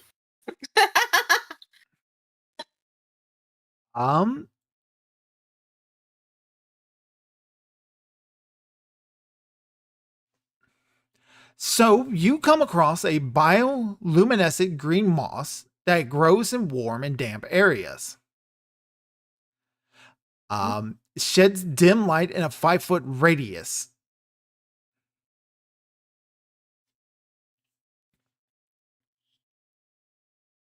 Would that be another Or a free light source? Light source. If you want your dwarves to come forward or your lady who knows things about mushrooms, I'm going to allow you to use your profession, herbology, on the mushrooms because you just know how to work with them.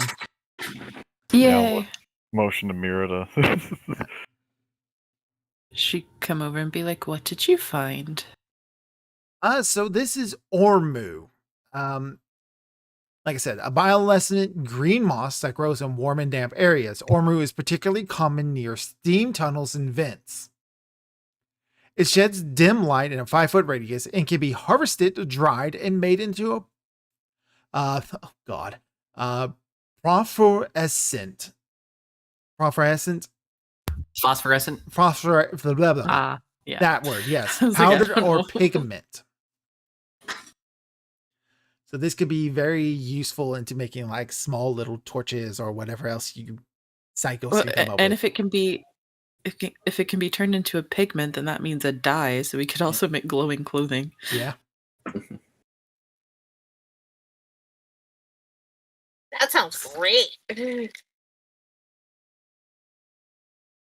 So yeah, she would help him gather that and be like, this could be very useful. All right. You gather about a I don't know how many ounces I would put that in.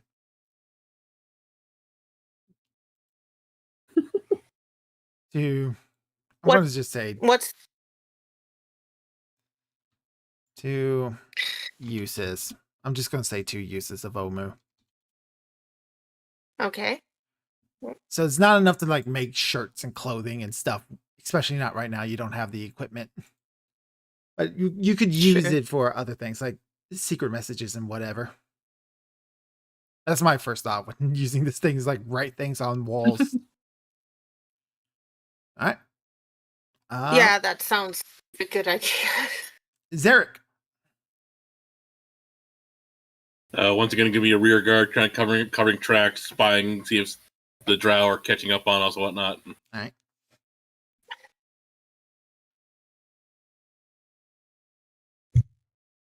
Yeah, because again, I'm going to guidance myself again just to make sure.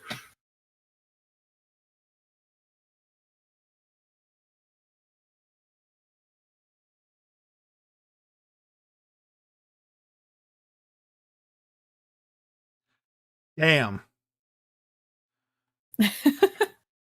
I am invisible. Yeah, what did you get last time? Oh Lord.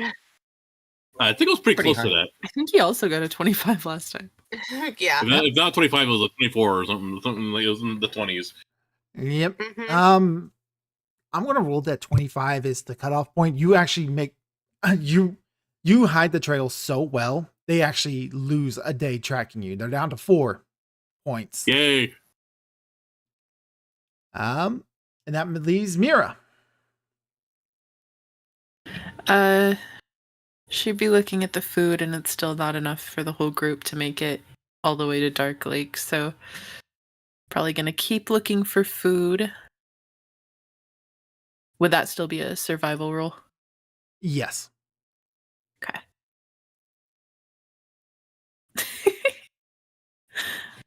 My rolls are not going well today, guys. It's okay.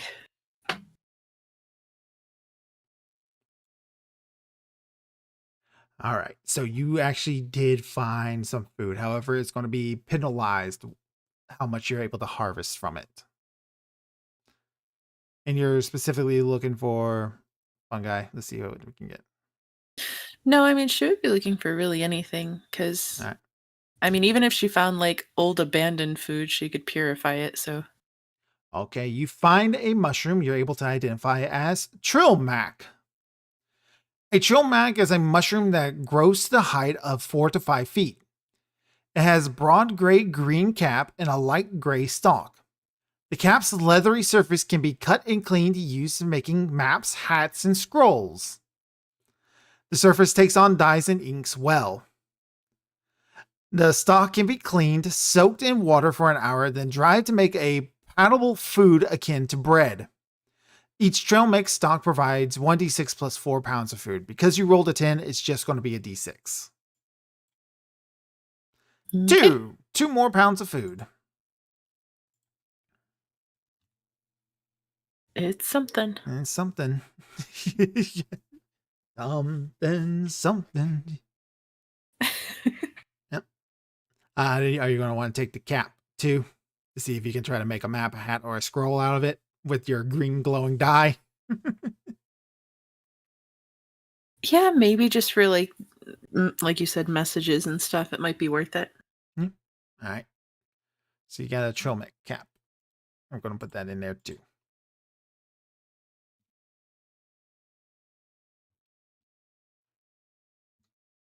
All right.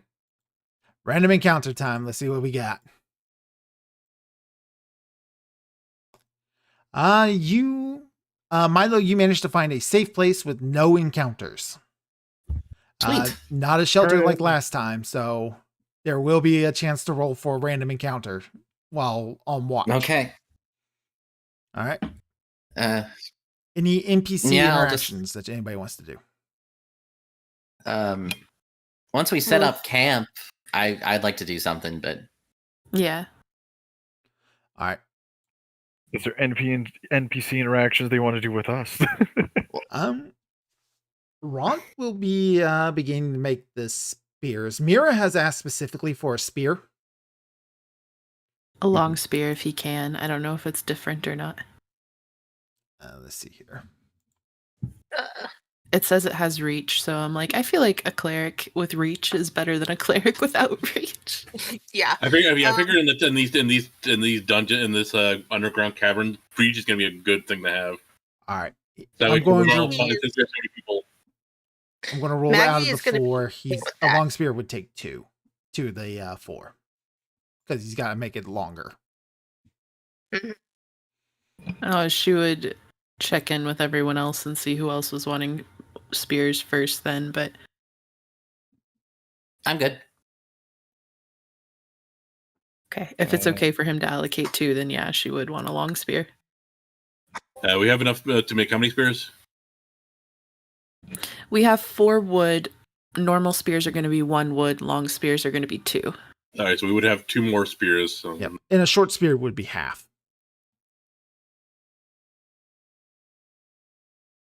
Yeah. so Wait, we half a could- wood? Yeah. Yeah, Yeah. to make a short spear. You You'll can be able make to 2 make out 2. of 1.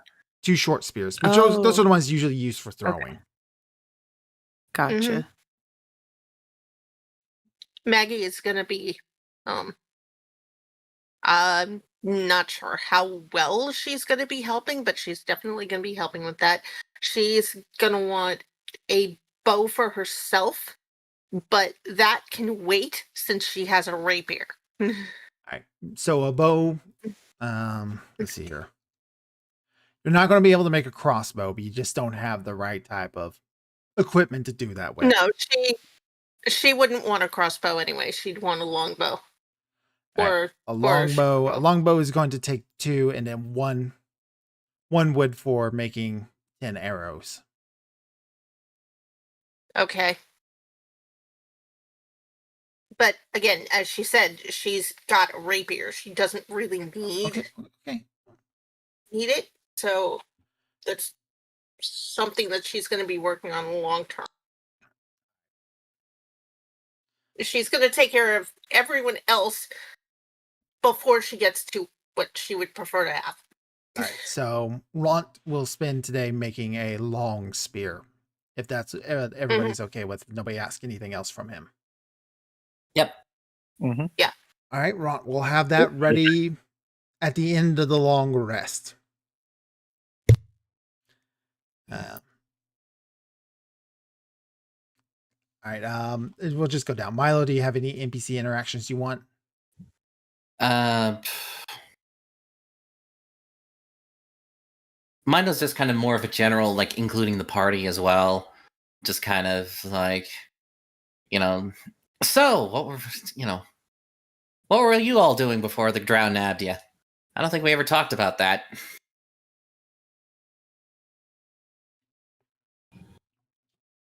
Mira would feel awkward that no one had answered yet, so she would. I was a cleric of Saloon, living in a secluded temple. Mostly humans, elves, and half-elves. Let's see. For me, I was on an errand from my employer, and traveling with a merchant caravan, and suddenly a bunch of hook horrors showed up. Naturally, everyone scatters, and then the drow nabbed me.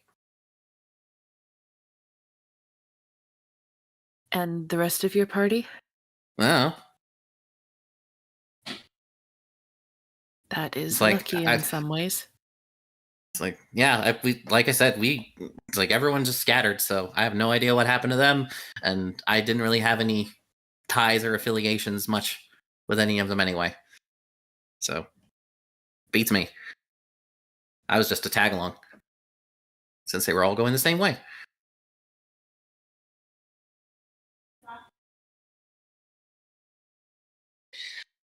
Farming. Farming? That is the first word he said this entire campaign. I want to point that out. Jim Oh, Jar he very said- loudly goes, "He does speak.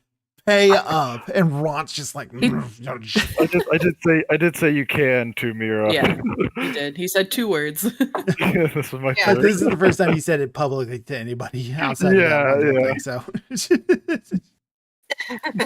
Mira will keep prodding him, be like, "What did you farm?" Depended on the season. You'd switch between corn and beans. Both good choices.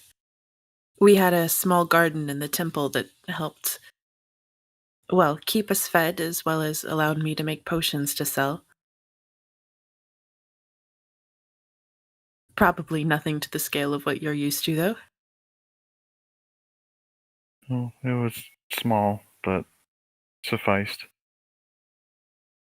The garden sounds nice. It was. It just says I was staring into the fire of the campfire. So, he's Maggie and Zarek. Maggie's gonna curse quietly. We were scouting for treasure when we were ambushed, weren't we? Ildith goes, Ildith. "Mhm." Sounds exciting. Or fire. Only if we Took an arrow to the eye. That's when we knew something bad was about to happen. Yeah, they killed everyone else, unfortunately. We would have I fought think to we the all- death as well, but those cowards put us to sleep and dragged us there in chains and shackles. Indeed, that is what happened.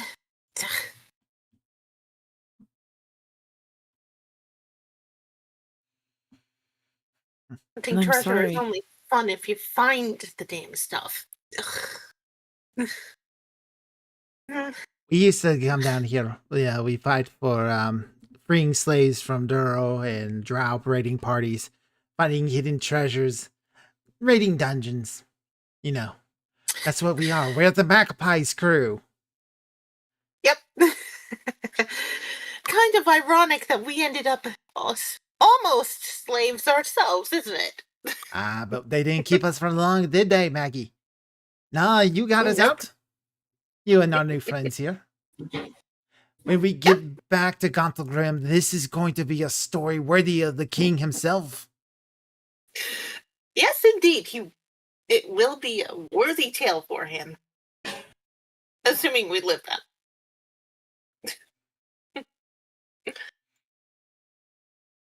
And Mira just like absolutely lights up when she hears one of the dwarves refer to her in the party of friends.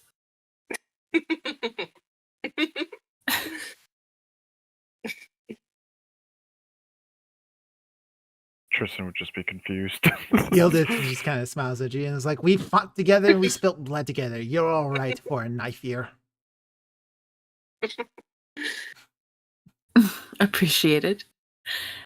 And you, Zarek? I've summoned down here my good friend of mine, Wizard, who saw some troublings in his orb. He kind of like instinctively reaches for his like collar. He's like, "All right, well, I might have the insignia on me right now, but I belong with the. I just lost the thing here. Lord's The Alliance. nobles. Oh, you wrote down the nobles. All right, the Lord's Alliance. I came down here. Let's try to see what's going on. Oh, you were looking for the And- Lord's name. I know you didn't give me a name. I just like because you said you wrote the nobles. Because they were the ones who were cool with me having a demon buddy. Hmm. You never gave the guy a name, and I don't think I did either. I can give him a name later. Yeah, I've never looked it up. You know what? Actually, I probably should do that now. I got the book in arm's reach. My 10-year-old book. Happy birthday. Out of the abyss. And needless to say, I got caught, as you all saw, and I gave him a good fighting for, but eventually he's managed to subdue me and bring me away. I was lucky I was able to hide my buddy away from. Lord Everin Hound. He's a half-elf noble. Yeah, he saw something of Lom in his little orb and sent me down to investigate. A noble of Tethrien. Wherever that's at.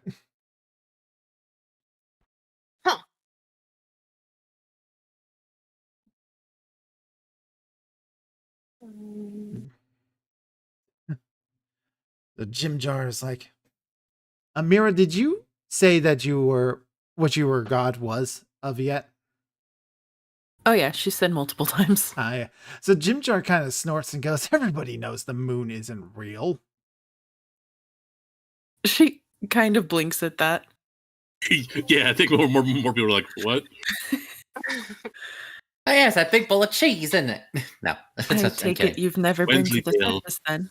Never once. I've heard surface tellers talk about things like that. An endless cavern that goes on forever with a great big ball of fire and a shiny rock sliding across it every now and then.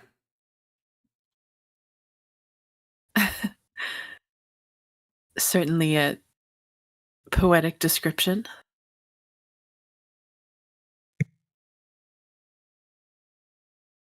I actually heard the story once, a little song. Does anybody mind if I sing? Go right ahead. Right. He stands up and Jim Jar's smiling at you, Mira, in kind of like a playing way. You can't really tell if he's just messing with you or if he actually believes that he doesn't believe in the moon.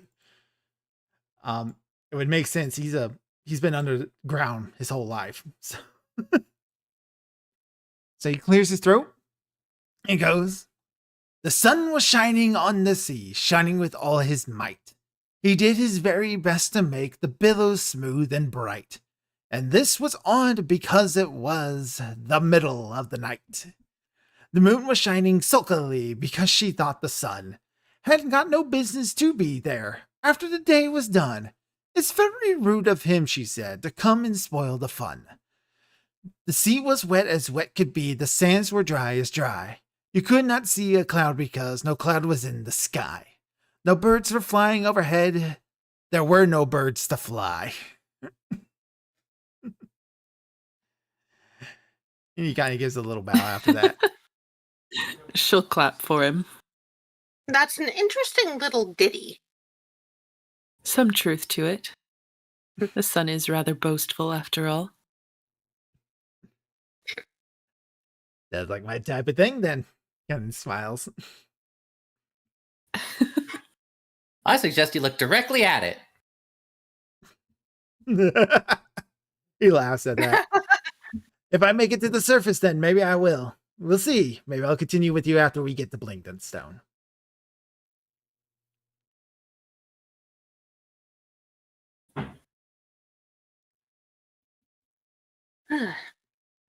All right.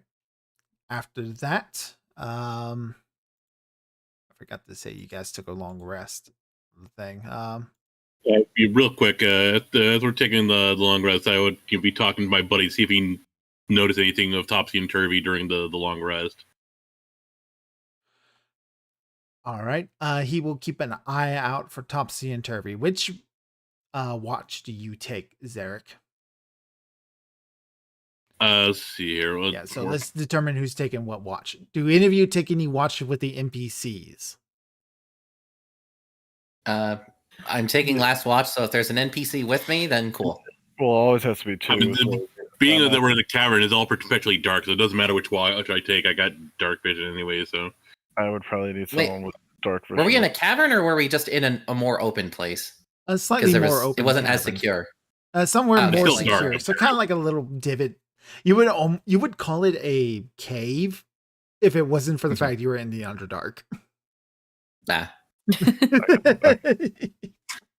Yeah, I can. it's all one cave. I can take first watch, but I'll probably need someone with dark vision as well. So either like the Drow or one of the other. Sheriff will take it.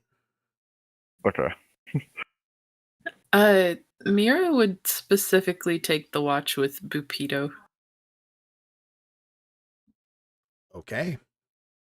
Yeah, I got no special senses, so I would need like either a light or someone else with dark vision. Jimjar is willing to take a watch with you, Milo. He likes you.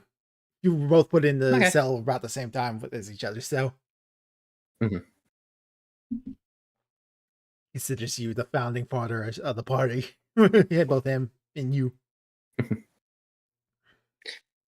Maggie will take it with her friend. Hildeth. Yep. All right. yeah, my buddy also has dark vision at the 60 feet, so yeah, he also has dark vision, and he doesn't need to sleep either, so he can be up for all the watches. So it sounds like Tristan, Mira, Milo, Maggie. Then. Oh, I thought I was taking last watch, but Are yeah. you taking last ones? Okay, so Tristan, Mira, Maggie, Milo. Yeah. Yeah. All right, Tristan, you took it with Sereth. Yeah.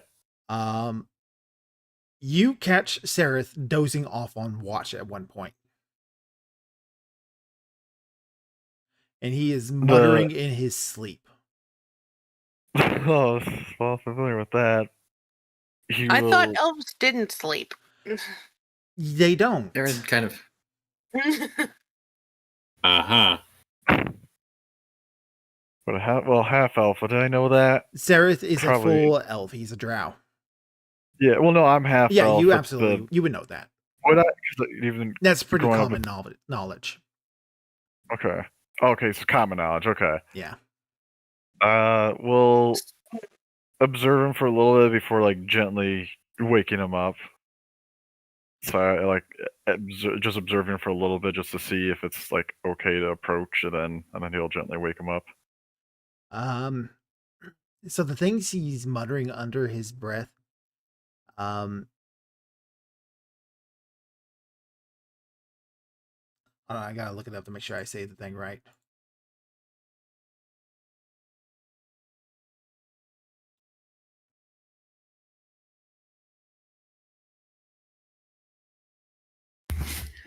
Do we need to roll perception checks at all or anything? Not for this. Okay, just checking. Okay. So he is muttering in his sleep, something old, something new, something borrowed, something blue, and a sixpence in her shoe. Something old, something new, something borrowed, something blue, and a sixpence in her shoe. Oh, the Alice in Wonderland reference? Where? Wedding thing? It is A not an wedding Alice in thing? Wonderland reference. Okay. I just want to make sure. No, that's an actual reference to weddings. Yeah. You give a bride something like that, and then it's supposed to bring good luck. Yeah, the bride's supposed to have all those things on her wedding day. Yeah. So wedding stuff. Interesting. But that's just what he's repeating over and over. And if Yep, it just doesn't look like repeating if I that over and over again. if it doesn't look like he'll attack if I like wake him up, I will gently. All right. And he kind of looks at you.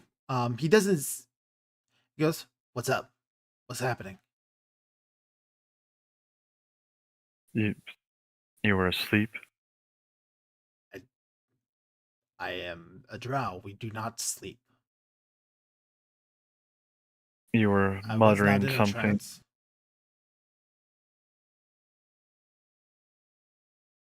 You were muttering. Then I repeat what he said. The something new, something blue. You can see that those words kind of like on his face. He is very confused, as if that poem means nothing to him. I guess He was sense also. motive. It's kind of another thing. He was also muttering that in common, not in like undercommon or in Elvish.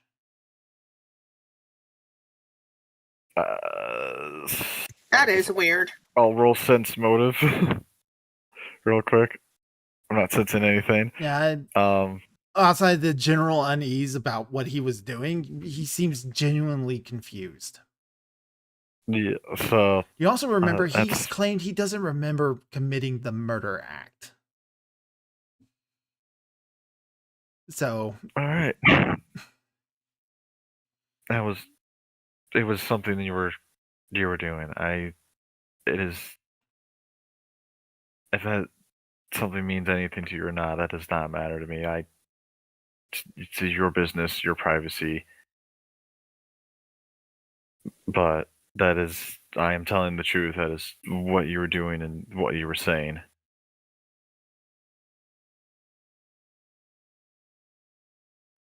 he kind of just gives a shake of the head and goes back to the watch. Yep. Yeah. So yeah, take that as you will. All right. Mira, you take the second watch with Bupito. Yep. Roll a sense motive. Okay, take 5,000.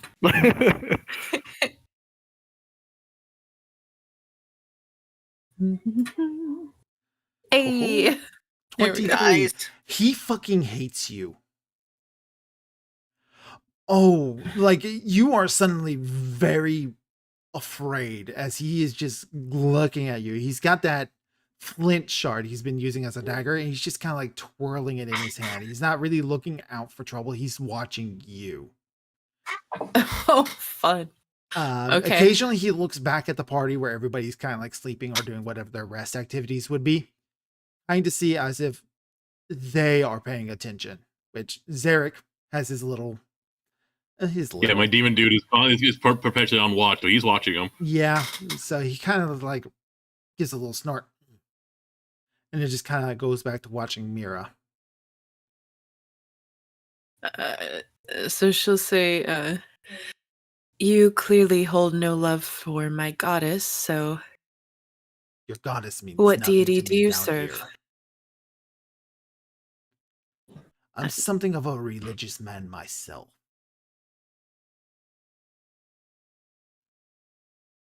And your deity? He's not looking for converts. That isn't why I was asking.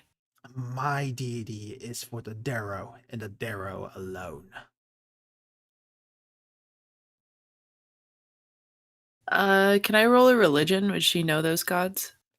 Um, Knowledge religion? knowledge religion, yeah, it's very unlikely you will. The Darrow are not a common. Yeah. Get a 2. Yeah, the dice roll reflect what your knowledge would be. You have very little experience of the Darrow. As far as you can tell, the Darrow are an offshoot of dwarf.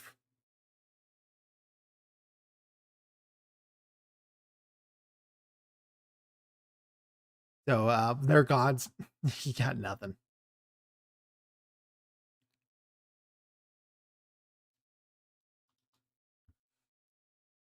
But your watch goes by without incident Well, otherwise. she would probably, because she's still trying to figure out why he doesn't like her. So she would probably go next to,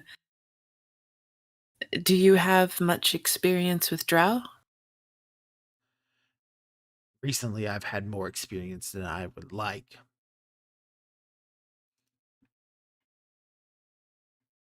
Is that why you dislike me? One of many reasons. On top of you being half drow, you're half surface dweller. You don't belong Well. down here. And I feel like they would say that you don't belong up there either. How does it feel going from one place where you don't belong to go to another place that hates you even more? From place to place, you will wander forever. Always hated, never loved. You're wrong. I had a place where I was accepted and loved. The drow burned it to the ground, but I intend to rebuild it. Just as soon as I can find my way back up there. If you find your way back up. I do not believe you will. By the end I of believe the this, moon's reach is farther than you think it is.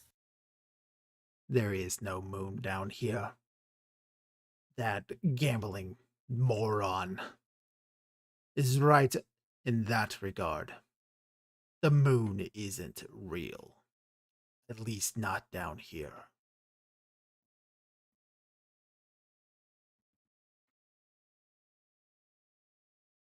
But one thing I don't understand. If you dislike surface dwellers so much, wouldn't you want to see us make it back up to the top? To get us out of your world, as it were?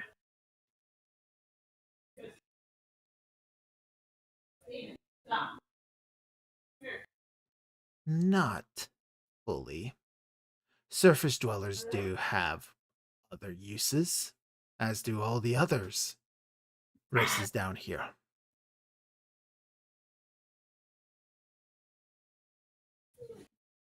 It is disconcerting to hear people talked of simply by their usefulness. You don't know the Duragar very well. When we make it to Gracklestug, you will see.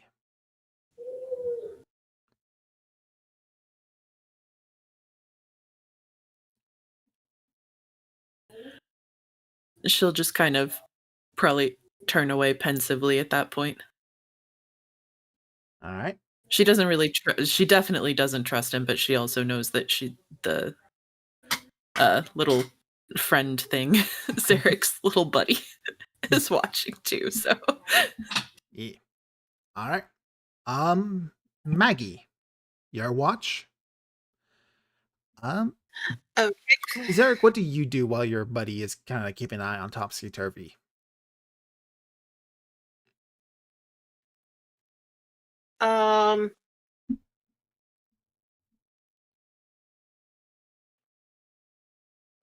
She'd be Maggie is watching with. The question was for Zarek. The question was for Zarek. Oh. If Amish is even here. okay. You still here, Amish? Yeah, I'm here. Yeah. So are you sleeping during the whole long rest, or are you kind of like doing other night activities too? I mean, yeah. I mean, Zarek will definitely take a watch. You know, to do his fair share. Okay, so you're actually going to take a watch at some point. All right. Yeah. Yeah. It's only fair, like I'm not gonna be a like a dick and just like oh my buddy will do all the watching. All right, so you'll probably would take last watch with Maggie and Eldith then, because there's only like 4 me. watches. I'm last watch. Oh, that Milo is last watch after. So Maggie, Eldith, you can see that she is kind of like in a bothered state. What's up, Eldith? Just thinking about me hammer and me shield. Yeah, well, we'll get it back. Hopefully. Hopefully, we better. Yeah. There was me grandfather's shield and hammer. He made those things himself. Those are family heirlooms, and we left them in the hands of these filthy night-bringing drow.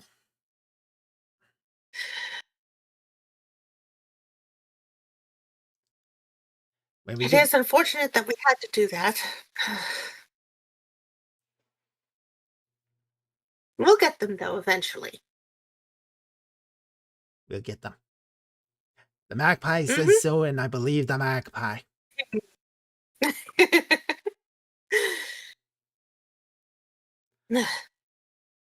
Right? No encounters.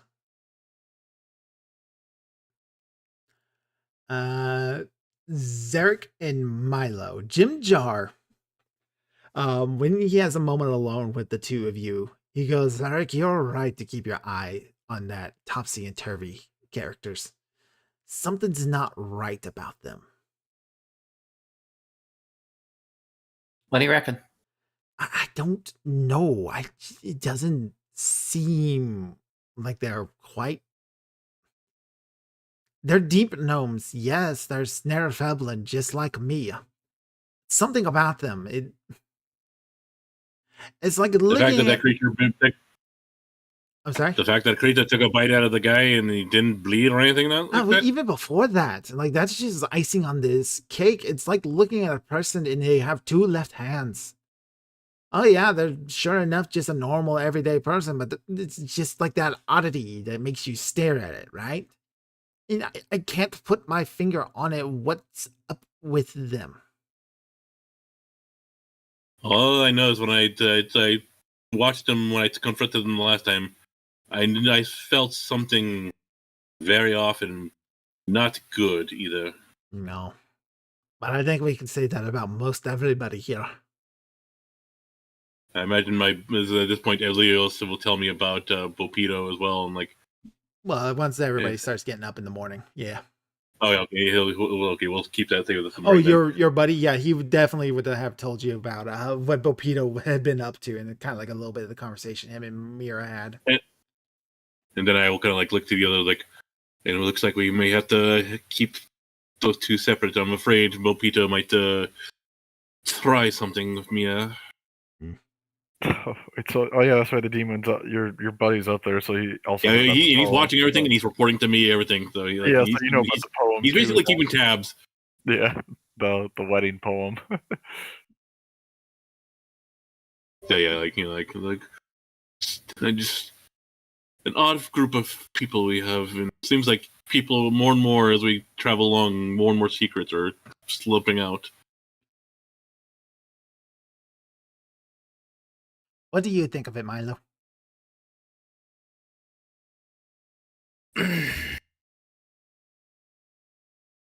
Well, definitely don't piss him off. That's for sure. I don't. It's like as long as they don't start trouble with me, I won't start trouble with them. But yeah, not really. Yeah,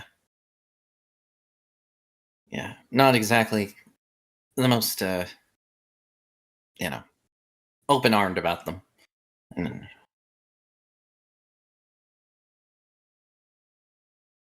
all right. Night goes by with no encounters. I rolled the no encounters on the random encounter chart. Yay. right. Yay. Yay. All right. In the morning, we repeat the process once again. Milo. Okay. Same thing. Uh-oh. Oh, 14. Oh. So you'll be able to tell the party what's ahead, but this time, you only get terrain at this time if it's a terrain encounter. A creature encounter, if they get surprise on you, have a chance to get surprise on you, they will get surprise. Uh-huh. If that Okay. made any goddamn sense, because it sure as hell did No, not to me. I get it. So I can no, it's like if I see rough terrain ahead or something, I can that's fine. No monsters. I can't see monsters. Great.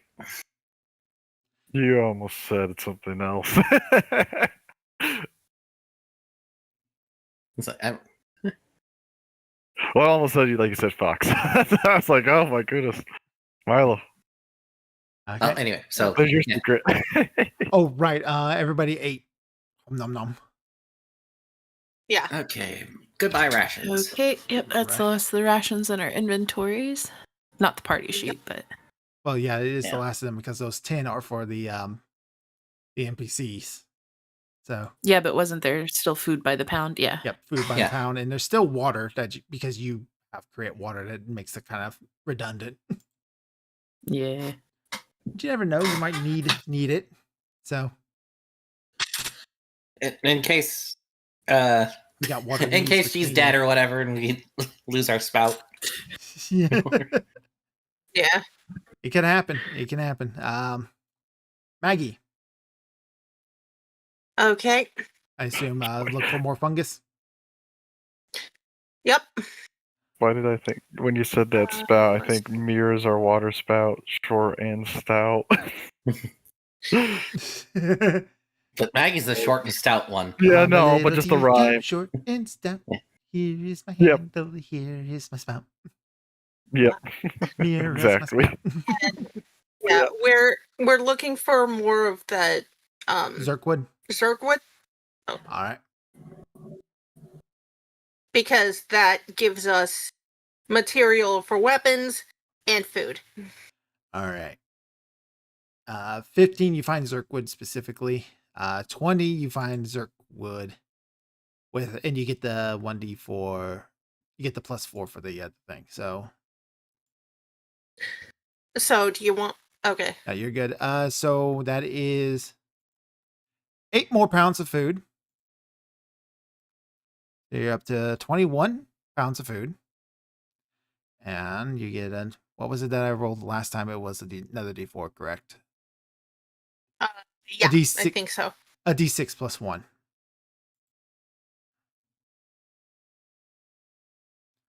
Another 3. Okay.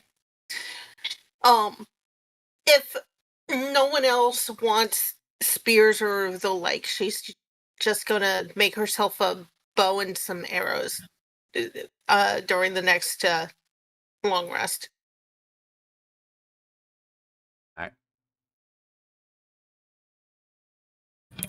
I can put a long spear in my inventory now, by the way, right? Yep. I've already calculated with the wood, so you can put a long spear in your inventory.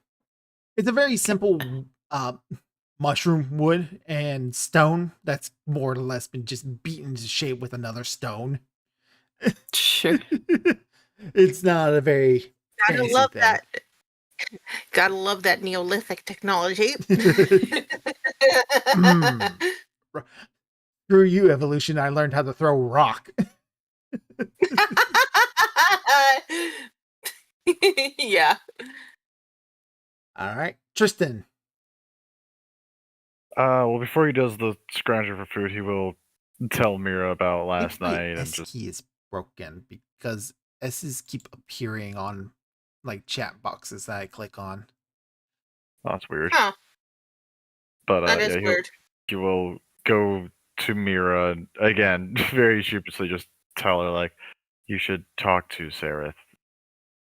It's not my business, but he was mumbling some poem last night and seemed to be sleeping or in a trance. You two seem to get more along than the others. You should. She to him. kind of raises an eyebrow at that. If anything, I think the Drow Well- probably hate me. Well, I'm on the our group, he talked to you the most. I'll see if I can learn anything. Uh. Thank you. Hmm. No problem. And then he'll go out and scrounge for food. All right. 20. You definitely found something good.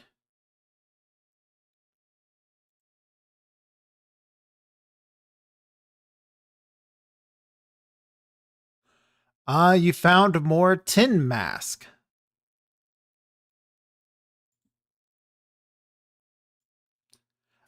Tin mask, Well- also known as the devil's mushroom. A tin mask is a 2 foot tall toadstool with orange and red stripes across the beige cap. Uprooting or destroying a tin mask causes it to expel a 15-foot radius cloud of poisonous spores. Creatures in the area must succeed on a DC 15 fort save or be confused for 1 minute. So with a proper check, you could harvest 1d4 of these to add to the tin mask bombs. Feeling bad, but he'll probably go to the known herbalist.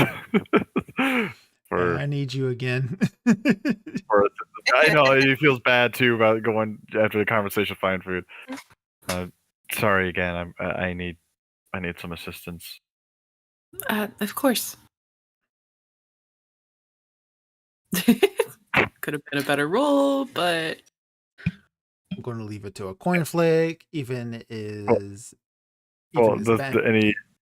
any assistance from me since I am there helping? Is there a help action in Pathfinder? I have no idea. Yeah, you can assist for essentially a bonus. I'm trying to let me take a look at If it's a +2 bonus, at least that will make it a success. is this dice trying to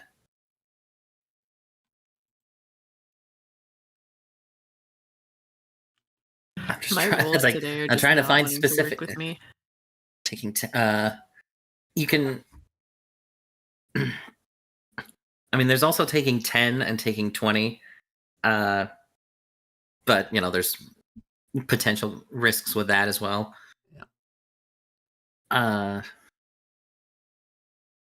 If you roll a 10 or higher on your check, the character you're helping gets a +2 bonus on his or her check. Okay, all right, yeah, okay, thank you. I just looked it up. I was trying to find that, but it's like, god damn it, why is it another? There we go. Ain't Use the another, that's Google. why. Yep. So what was that? It's, +2 because it's 10 or she got a 10 or Yeah. higher, so All it gets right. a +2 bonus. So that'd be a 15. So it's another 2 tin mask bombs.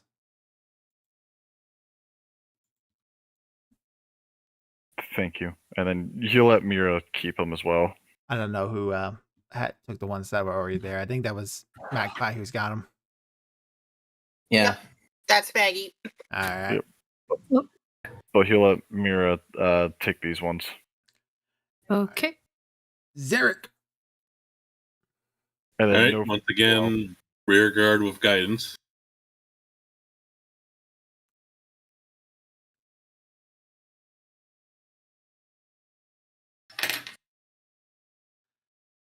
$17. Not as good as the last couple of days. Luckily, to this time, you didn't run into any scouts because you harassed them so bad last time.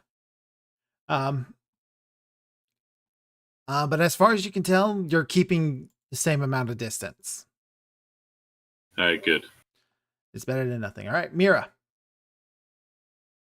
If you roll really bad, they get you, by the way, Zach. Zarek. Yeah. She will go talk to the drow. All right. Sareth, I think his name is. Yep, Sareth. Yeah. She will go talk to him kind of about 2 things. All right.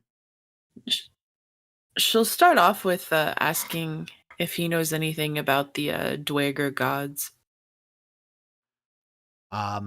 Since he is from the Underdark. All right. So when you approach Sareth, Sareth has shown a new strange behavior. He has taken a particular liking to stool. the Myconid child. Glad to see you two bonding. Yes.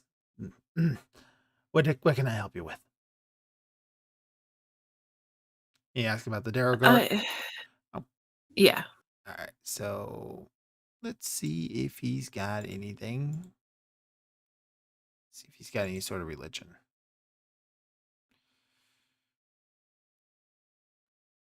He doesn't have any skills in religion, so it's going to be straight up wisdom roll. 8. He doesn't know much about their gods themselves. He can tell you about the Darrowguard themselves. Oh,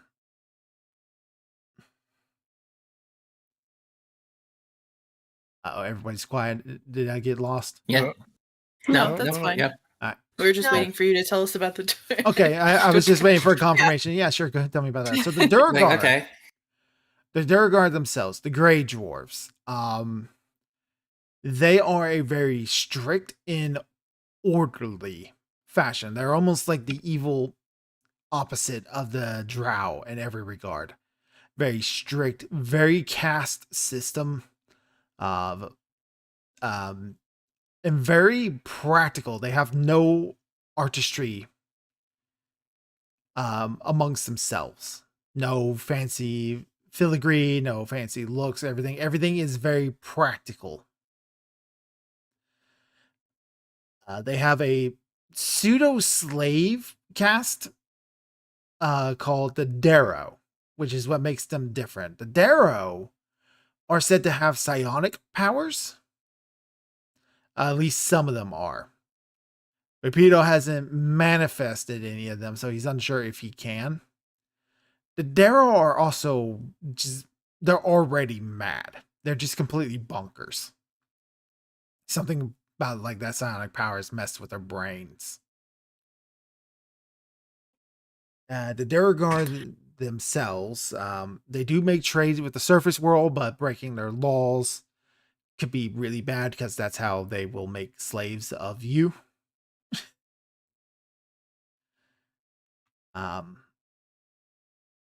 They are also supposedly have a alliance with a group of stone giants near the Gracklstug.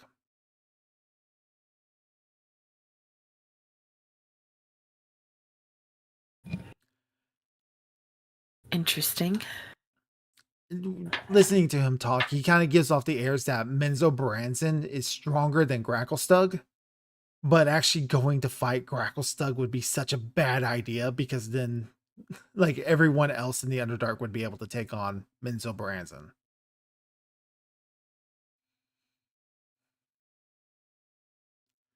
It's one She'll of the, kind of yeah. Go ahead. she'll kind of switch topics a little bit. Do you remember anything strange about your watch last night? Tristan said that I was muttering in my sleep or something like that. Otherwise, I don't remember much of anything from last night. It was just a normal watch. No missing time? None. Was there any missing time when they said you committed that murder? Sense motive. Uh-huh.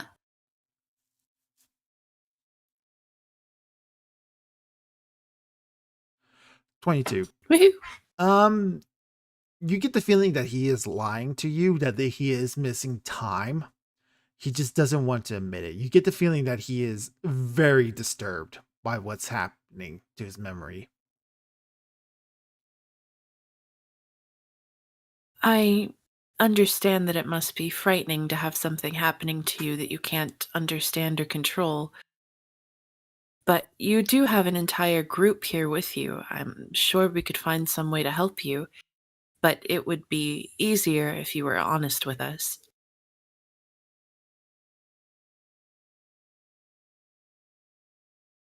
He kind of rebuffs you on that.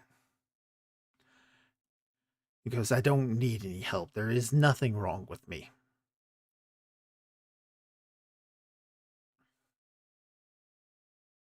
and he's going to help. He's going to pick up the stool, and he's going to walk a little faster away from you.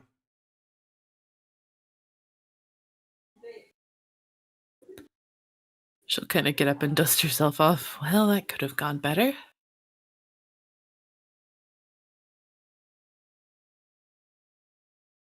And with that, we roll. Is there anything? I'm going ahead. Is there anything like health-wise that she can think of that would cause missing time like that?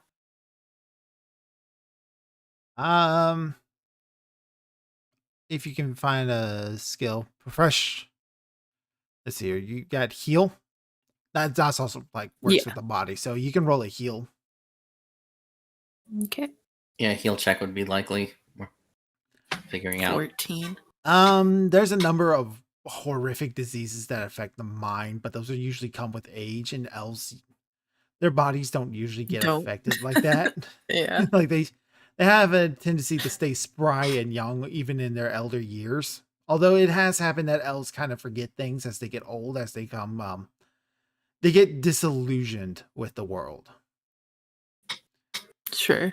They get so old and time moves so slow for them that like things that would actually be a problem for normal everyday human beings is not an issue for elves.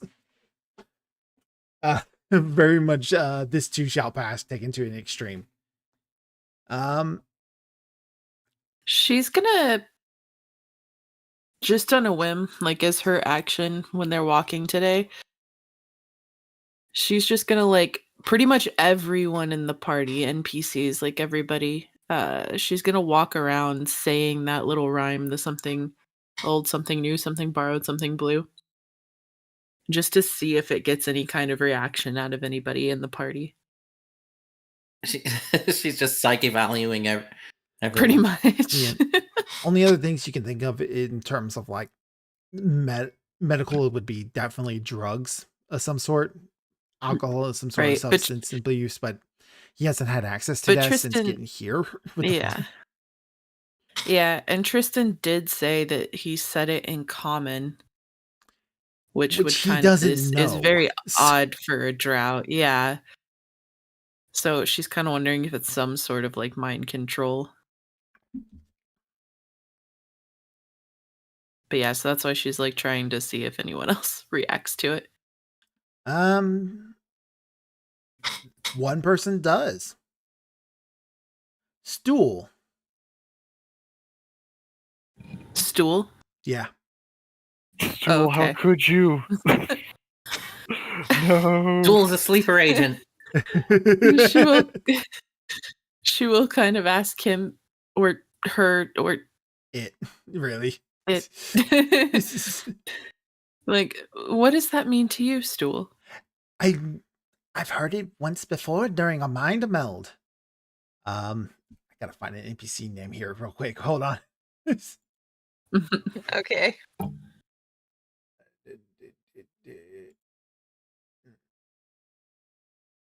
I guess that would be the other person that would react, because I would be confused as to why you're saying the rhyme. I just thought, I was like, yeah, wait a minute, what? Just be like, this is not what I asked you to do. Yeah, just like, wait, what's going on? What's happening? He also probably knows better not to say anything. Just like keep to himself, like, okay. One of our sovereigns had it in the mind meld. Sovereign Philo. Philo. Is he the sovereign of the grove you were wanting us to go to? One of the two.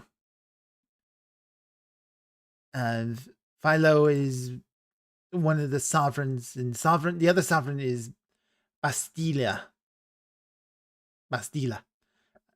I like Bastila. Bastila is very friendly and very kind to strangers. Philo is the one who takes spore servants. I assumed it was something that he picked up when melding with one of the minds of the dead.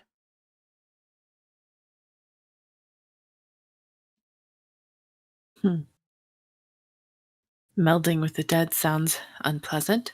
Oh, well, it's how we are able to make our workers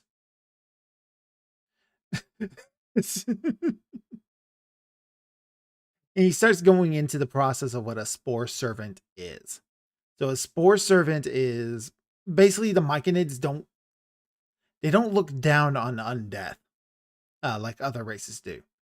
They don't kill people to turn them into undead like a necromancer would usually. But they see the use of the body after through decomposing as like almost just a part of their culture. They are mushrooms after all. Nothing goes to Yeah, waste. it makes sense. So like part of the spore servant is that they implant mushrooms into the body that will take control of the spore servant. And as the spore servant decomposes, that's what grows new myconids. And the spore servant also does tasks that the myconids themselves cannot do, like helping in defense, working with small materials, because myconids don't. They got big, meaty fingers because they're made of mushrooms. So, and other things like that.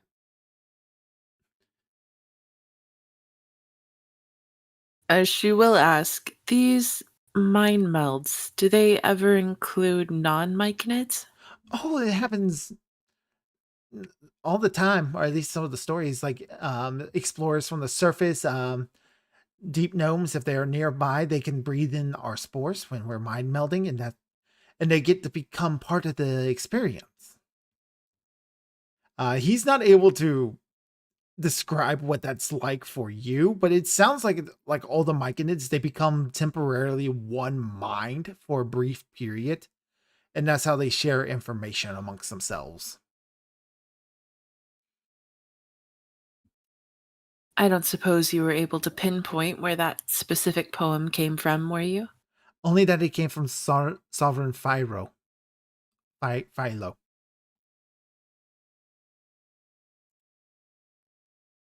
Well, I suppose that's the Phylo. Yeah. Yeah, it's probably Philo. Yep, Philo. Well, I suppose that's the end of that until we meet him then. I think Thank you for the information. You're very welcome. He's a very polite, well-behaved child.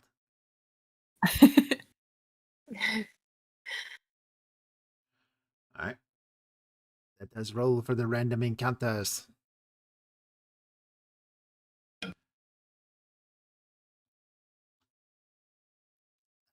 Oh.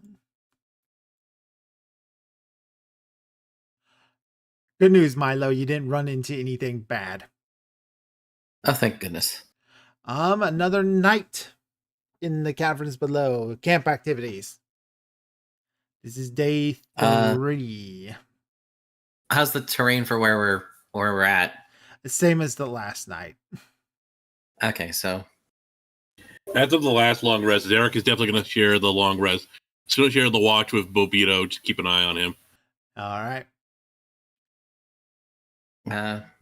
I'll just do the same thing again. Whoever wants to join me can. So Milo on the Maggie. last watch. Yep. I'll do the first, and I like I said, I'll need someone with. I got low light vision, but I'll still probably want someone with dark vision with me. Yeah, my demon buddy, he's got 60 feet of dark vision, so he's Yeah, your demon and then someone else. One of the. Mira's got dark vision too. She can. What? So it sounds like 1, 2, 3, 4 watches right there. So Okay. who's doing the first watch? Will be Nick is with All right. whoever has dark vision. First watch. Well, I think Mira was going to. Mira and Yeah, Tristan so I think first I'll- watch. With with Zarek's buddy. Maggie will take a second watch with her friend if her friend is willing to, and she's Yeah. going to be starting to work on her bow as well. All right, you'll have that done at the end of the long rest. Okay. You're making a longbow. Yeah. All right, so that's going to take up two of them, and then every 10 arrows is 1. Okay, she's just gonna do one thing in 10 All right. today. That brings us down to 2 wood. Okay. All right. As for encounters during the night.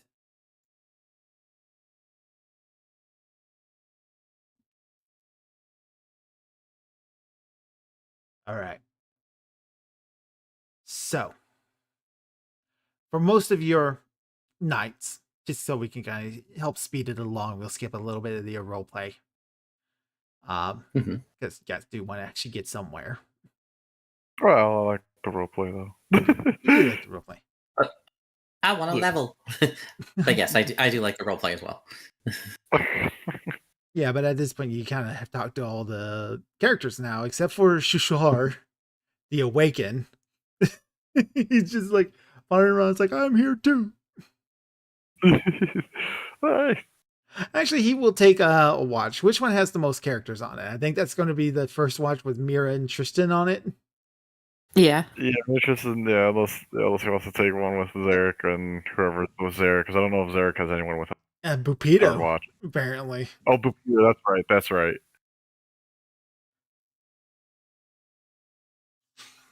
So Shashar has taken it upon himself to inject himself as a third wheel between Mira and Tristan. And it express his awakened status in the glories of pacifism. And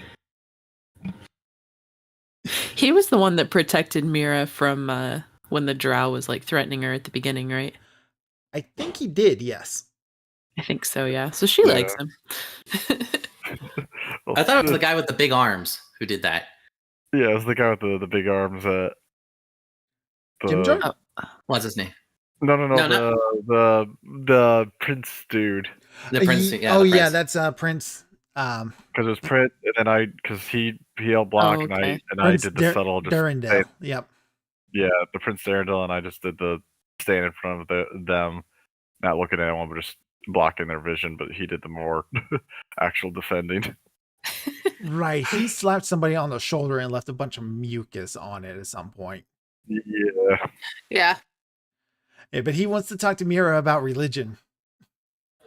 Oh, As he's trying to convert you to his way of pacifism. Now, it's not necessarily a worship of a god, but more the idea of it is what it is.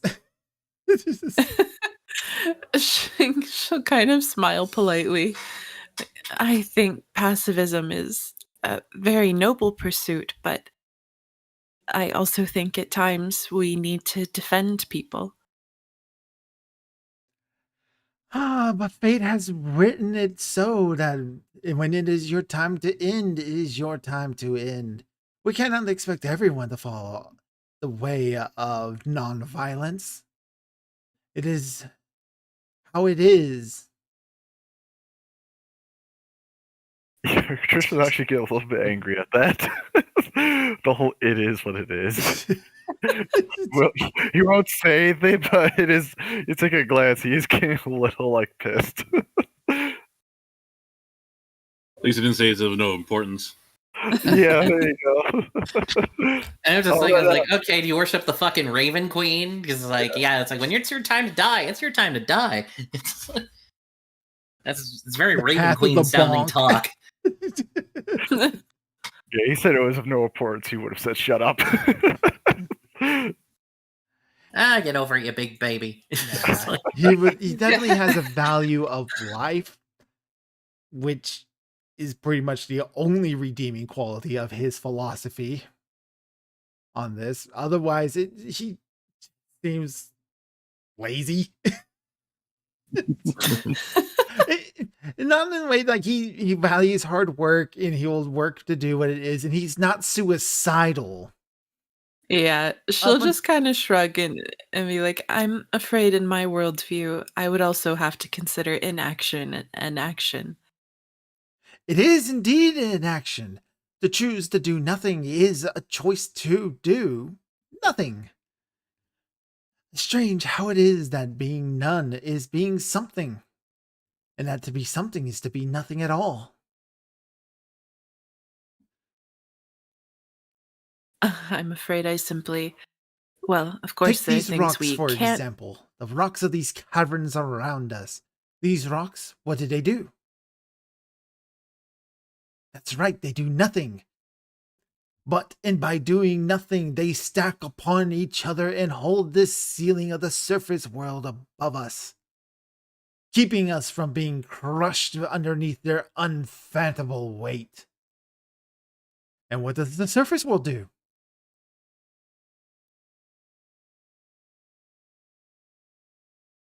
That's right, the surface world does nothing. And by doing nothing, it holds this fabled sky, and beyond the sky, the stars, and beyond the stars, your moon, and beyond the moon, the other celestial bodies that are said to be there, and beyond them, who knows? And by doing nothing, they exist in a cosmic balance so that I may eat this piece of food. Oh. That certainly is one way to look at it.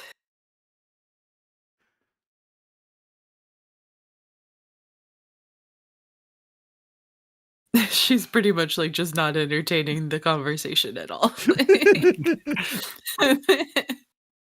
It quickly became a one-sided conversation.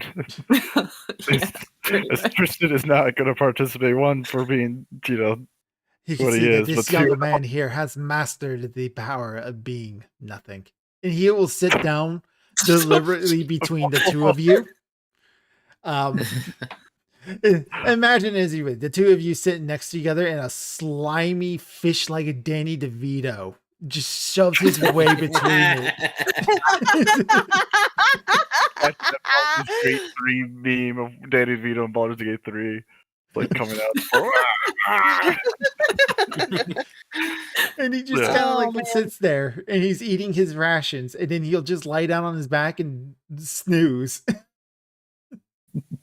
She will, while he's eating, though, be like, in the spirit of doing nothing, are you sure you should be eating?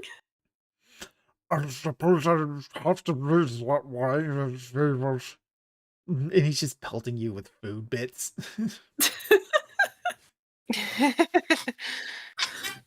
But if she for the body to continue in this way, I do have to. I do have to eat.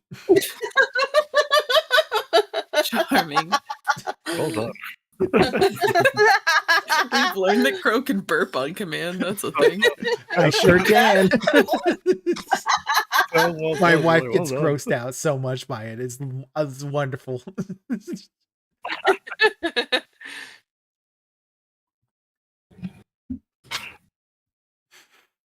Yeah, probably the only thing he'll say the entire night is like just his philosophy on life is wrong, but then that's all he'll say. He'll just mutter it, and that'll be that.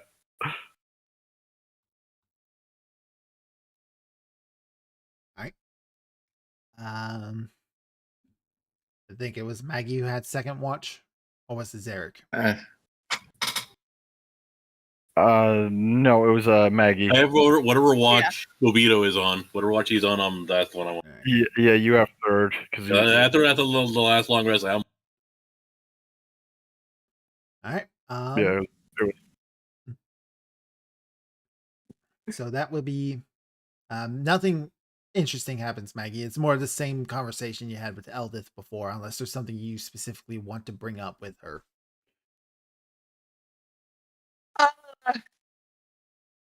I can't think of anything right now. All right. Zarek, Yes. your buddy alerts you that Topsy and Turvy are awake. All right.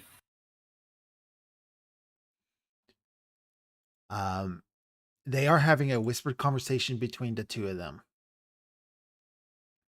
I want your buddy to try to make a stealth check, not get noticed that he's eavesdropping.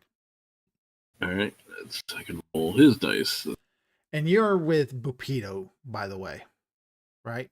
Yeah, Yeah. yeah. After the last long rest, yeah, I'm watching him. Make sure he doesn't try anything with Mira. I want you to roll a sense motive on him as well. Sure. First things first. 3. He started. And then sense motive with Zarek. 6. 6. Zarek Oh accomplishes. no. So your buddy, I'm helping. Idolins, is that his name? No, that's just what it That's is, what an it is. Eidolon. So I know he gave it a different name. So you're Idolin. All Yeah, he let's make it easy gets for- out of the conversation before they become very much aware that he's standing right there. It's like an Oblivion stealth scene where like you're just like 2 feet out in the open. It's like yeah, they know you're there, sort of deal. The only words he gets before He just looks down at the two of them and just like, zup. so the only words that he gets is Turvy, the brother, to Topsy. He goes, "We are running out of time." And then they kind of like look over at the Dolan, kind of like, why is he so close to us? And then they kind of like split up and they don't have any other interactions with each other for the rest of the night. Yeah, I gotta change his name to make it easier. I just call him Buddy. Buddy. Okay. Bupito, on the other hand, even with a 6, you don't trust him because of what everybody else has said, but he doesn't seem all that bad. He likes his knife. That he's Yeah, just making sure he's anywhere near Mira. he's taking a little bit of time to like take a little bit of a rock and start like, just scratching away on his knife.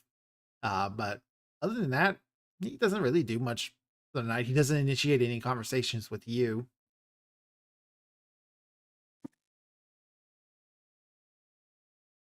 Yeah, just keeping an eye, making sure. Like I know, I can't sense his motive. Just making sure he doesn't go anywhere near Mira. He doesn't. He doesn't go anywhere near Mira. All right. And there Okay. are no encounters during the night. In the morning, everybody eats. Om nom nom. Down to 11 pounds Are of we food. low on? Okay, all right. I Oh, wasn't you sure guys how have much- eaten how much do your we- rations too, haven't you? Yeah. Yeah. Yeah, so it's another 5 to feed us. You're down to 6. Okay. There is not enough food for everybody tonight. Let's see here. This is day 3. Let's see here. I want to make sure I got my calculations correct. 8 Yeah, days. because we traveled for like at least half a day or whatever to escape, and then we had the full day with the demon. Then we had the full day of nothing, and then the second full day of nothing. Yeah, but then you are And we have 5 more days to our destination. all right.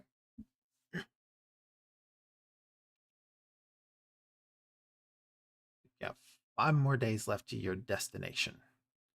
Milo, Yes. what type of rolls?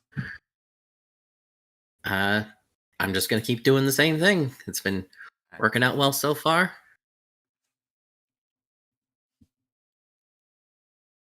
21. 21. You stumble across something important. We will get to that after everybody else does their rolls. Okay. All right, Maggie.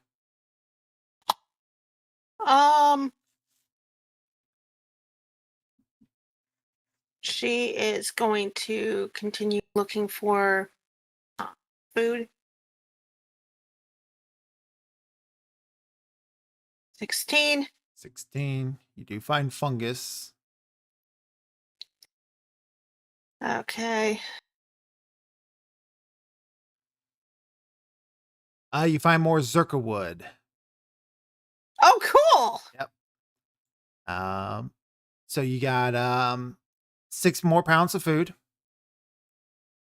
Brings it up to 12. Uh So the NPCs and at least 2 of you are fed for 1 more day. huh. Yeah. And then 1d6 plus 1. And 2 more uses of wood. Okay. All right.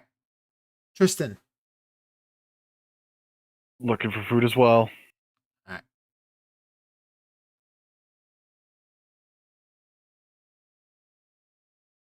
26. Oh, nice. Nice. Wow. Instead of rolling on the chart, I will actually pick something that is food related that we haven't had yet. So that way we get a little bit different in there. Ooh. Okay.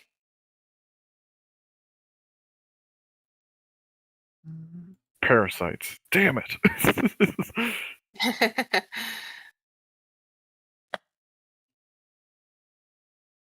All right. You find, and this is a good find, you find ripple bark. Ripple bark is a shelf-like fungus that resembles a mass of rotting flesh. It is surprisingly edible. Though it can be eaten raw, it tastes better roasted. A single sheet of rippleback yields 1d4 plus 6 pounds of food. Nice. Tristan, I would like you Nice. to roll a 1d4 plus 1. Let's see how Alright. many sheets you found. D4 plus 1. Very 4. nice. 4. So single sheet. In each sheet shall yield, and this adds 6 to it. 10. Oh, You wow. 40 pounds of food. Nice. Nice. Yay. Damn. We have 52 pounds of food now. So Cool. Tristan is considered a hero because he just solved the food problem. Now, harvesting that amount of food is going to take some time. Yeah. So unfortunately, the Drow get 1 extra point on their days to track you. They're back up to 5. Yeah. Dang. Oh, well. I'll take Nah. 1 point of being well fed. Yeah. For- Yeah. Yeah. All right. Zarek, you might be able to change that number though. So if you want to do Oh, what you yeah. can do. Be Yeah, careful, no, though. I don't know, they could catch you. Be careful. I mean, I've got I'm also incredibly fast too if I'm running. So Guess he's a tabaxi. Yes, I know it's catfolk. Catfolk. You're a tabaxian setting. 17, man. Still 17. is about as well as it was last time. So no, probably no. Yes, those not as well. However, you are able to stabilize the number, so they stay at 4 instead of going up to 5, Yay. Hooray. which is good. Yay. That's very good. Yay. Yeah, it is. Amish is such a dead. He's dead on the inside. Yeah. Mira. Let's see. So we're at 52 pounds of food, which will last us 3 days and some change. We still have 5 days, so we do still need more food, so I guess I'll still do that.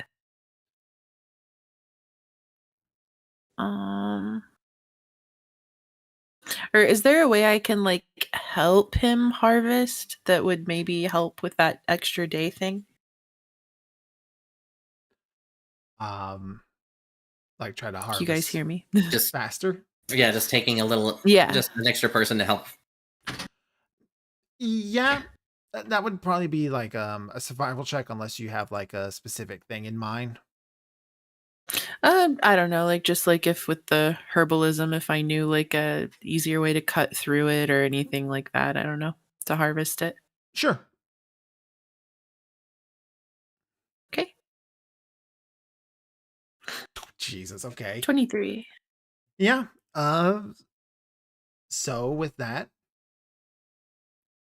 you're able to actually pick up that speed. So, it doesn't add any benefits of the drow keeping up with you, but you are able to harvest it faster, so the party can get a move on.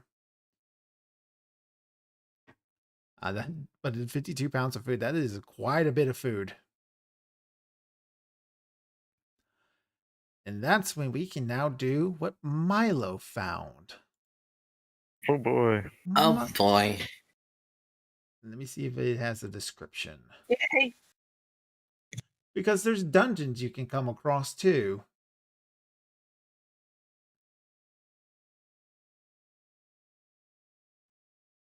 So you come to a massive, massive chasm that is so wide you cannot see the other end, you cannot see the bottom, and you cannot see the top.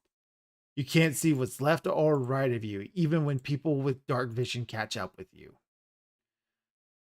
And Oh, boy. crisscrossing left and right, up and down in wide slopes, almost like bridges, are spider webs.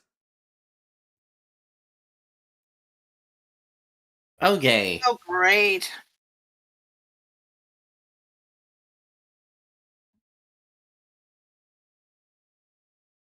Is this like a drow outpost or just spiders? It is not a drow outpost. When everybody else kind of catches up with you, Jim Jar, he's kind of like a knower of things. He goes, "Oh, I've heard about this place before. Huh? Do tell. We have made it to the Silken Path. Okay. So the Silken Paths is what he describes is at least a 500-foot deep, 2,000-foot wide chasm that stretches for nearly 5 miles. In that area, you can traverse the webs as if they were pathways to get from across and down and over. However, it is filled with spiders, giant spiders. Uh-huh.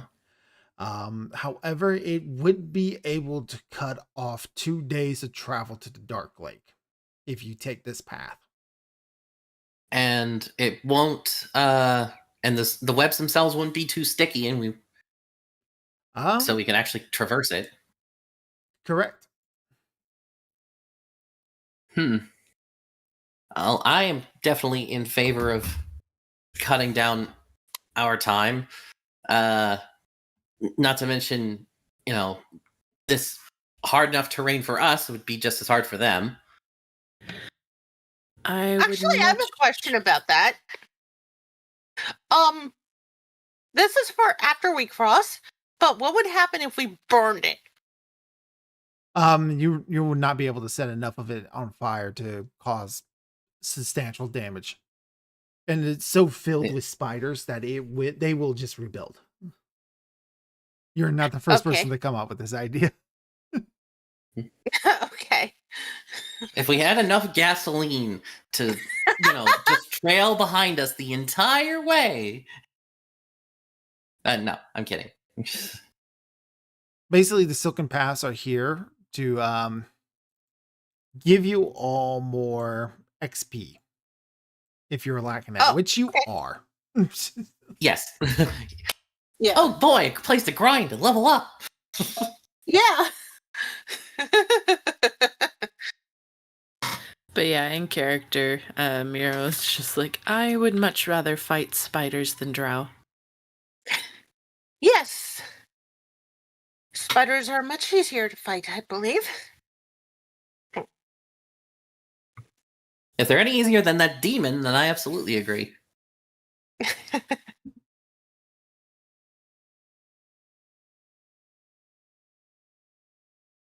Well, it sounds like we're in agreement then.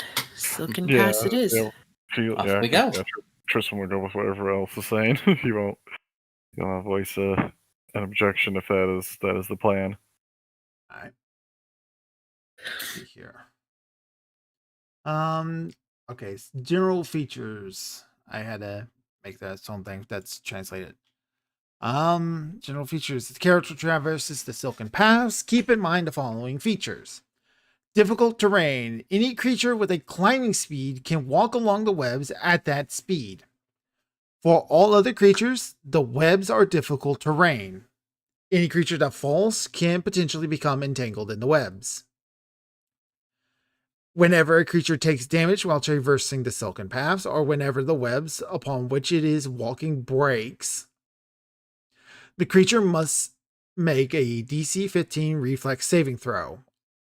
On a successful save, the creature manages to avoid falling by grabbing nearby web strands. On a failure, the creature falls 1d10 times 10 feet. If the distance fallen is less than the distance to the chasm floor, the creature becomes entangled in webs and restrained. Otherwise, it hits the floor and takes the damage of fall as normal. It is possible to fall to your deaths here. Obviously. Yep. A restrained Oh, boy. creature can make a DC 12 strength saving throw at the end of each of its turns, freeing itself and ending the restrained condition on a success. Another creature can use its action to help restrained creature within reach, granting advantage on that creature's next saving throw to end the effect. The chasm is dark. Carrying a light source attracts hostile creatures, increasing the chance of an encounter to a 1 to 3 on a d6. Fire. Web burns away when exposed to any attack or effect that deals fire damage. This causes several strands to break, and all creatures within 30 feet of the affected area must make a saving throw to avoid falling. So we have to keep those in mind. Okay. I don't think anybody here can or does learn Fireball. So we're we're safe there. Yeah. Yes, I did not make character sheets for these two. I'll have to fix that for next week's Which two? thing. Oh. We'll see. You'll not yet, but later. Let's see. Where are they? So you begin traversing the Silken Pass. I have a table for this. Because of course you do. Every 500 feet, the party travels through the webs. Check for random encounters by rolling a d6. An encounter rolls occurs on a roll of 1 unless the party members are carrying light sources. Are you using light? I don't think you have any light sources. We have the What's that? bioluminescent stuff, but It's a dim 5 foot. Yeah. yeah. I mean, I figured we would just walk through with like everybody holding hands with someone with night vision, basically.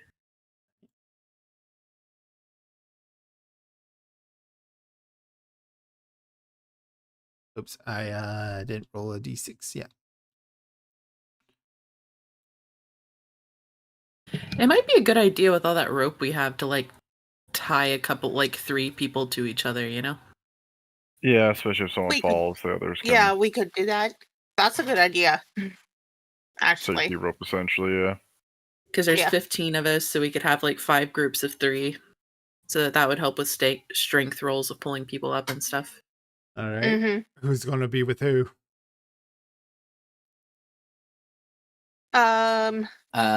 At least one person of high strength should be with a person of low strength. Who's got stool? Well, and I think also we just need to make sure do the deep gnomes and gray dwarves all have dark vision? I'm pretty sure they do. Yeah. Okay. So that's 3, 4, 5, 6. So we've got 7 characters with dark vision. It's really just the 2 dwarves, Tristan and Milo, that don't. No, we are a variant that has dark vision. Oh, okay. So it's just Tristan and Oh. Milo that don't have dark vision. Yeah.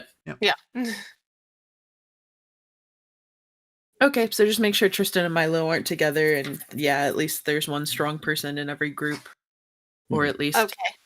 Yeah. if it's a normal strength person, then put him with 2 tiny tots. Yeah. We have a lot of Uh, tiny people, so that'll help. Yeah. Yeah. Maggie has a +1 to her strength. +0. She's yeah, 13. Yeah, +0 on mine as well. +3. Yeah, both mine are +3. So for sure, okay, so we're gonna have Tristan be in one, Zarek is gonna be one, the orc will be one. Yeah, he has a strength of 17. What is Sareth's strength? Sereth is 11. Okay, Ooh. Sareth will be one. And what is the other dwarf's strength? Or Maggie's too? Torpedoes are no, Eldith, okay. No, the Eldith, yeah. 13.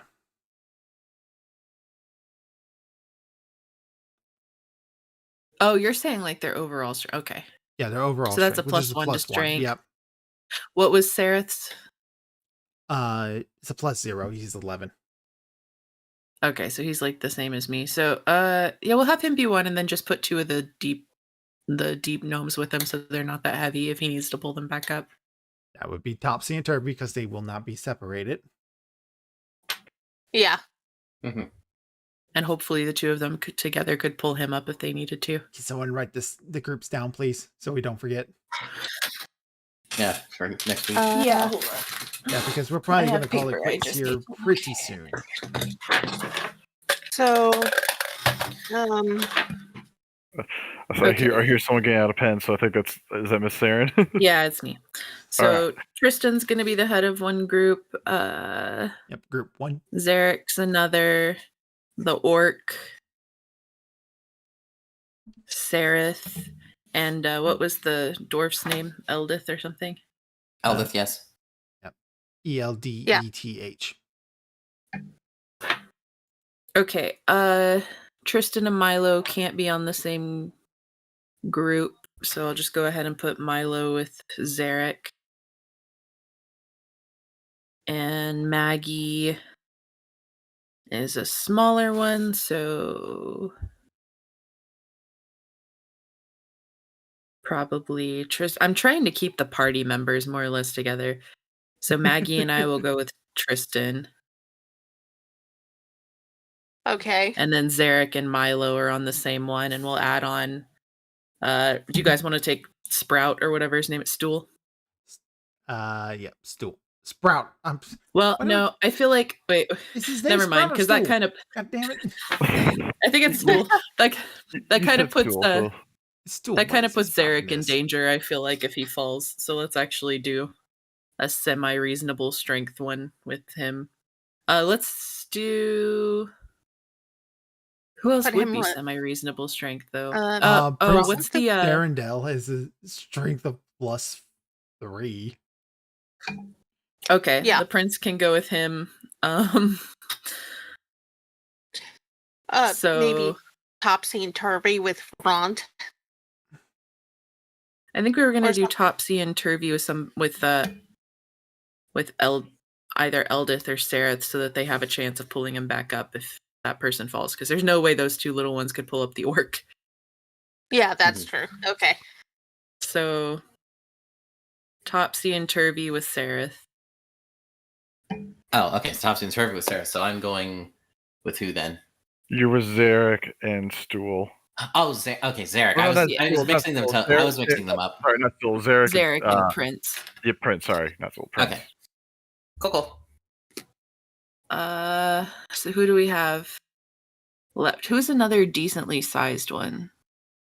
The awakened probably guy. the orc, and then probably Jim Jar.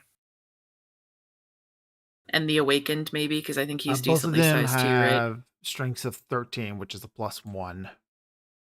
Yeah, so probably the Torpedo orc, has Jim an Jar. 11. And Ront has a 17, which is a +3. Yeah. Which his stats are wrong. Then I need to fix his basic attack. Actually, for kind of meta reasons, I'm gonna put Bupedo and the orc and the awakened together. I don't want Jim Jar on there because if the orc falls, he's probably just gonna take whoever's with him down with him, Gotcha. and I would rather that not be Jim Jar. You would rather that be Jim Jar? No, I would rather it not be Jim Jar. That's why. Oh. Yeah. Who else do we have? We have 15 people total, don't we? Yes. Okay, let me just go from the start of the top of our combat tracker. So we got Bupedo, the prince, Milo, Maggie. Jim Jar, Stool, Jim Jar. Eldith. I don't think do we put Eldith in a group yet? I thought, yeah, Eldith was Eldith with- and Jim Jar are together right now. Eldith and Jim Jar, and then probably Stool then, because I don't think Stool's in a group. Oh, yeah, you're right. Okay.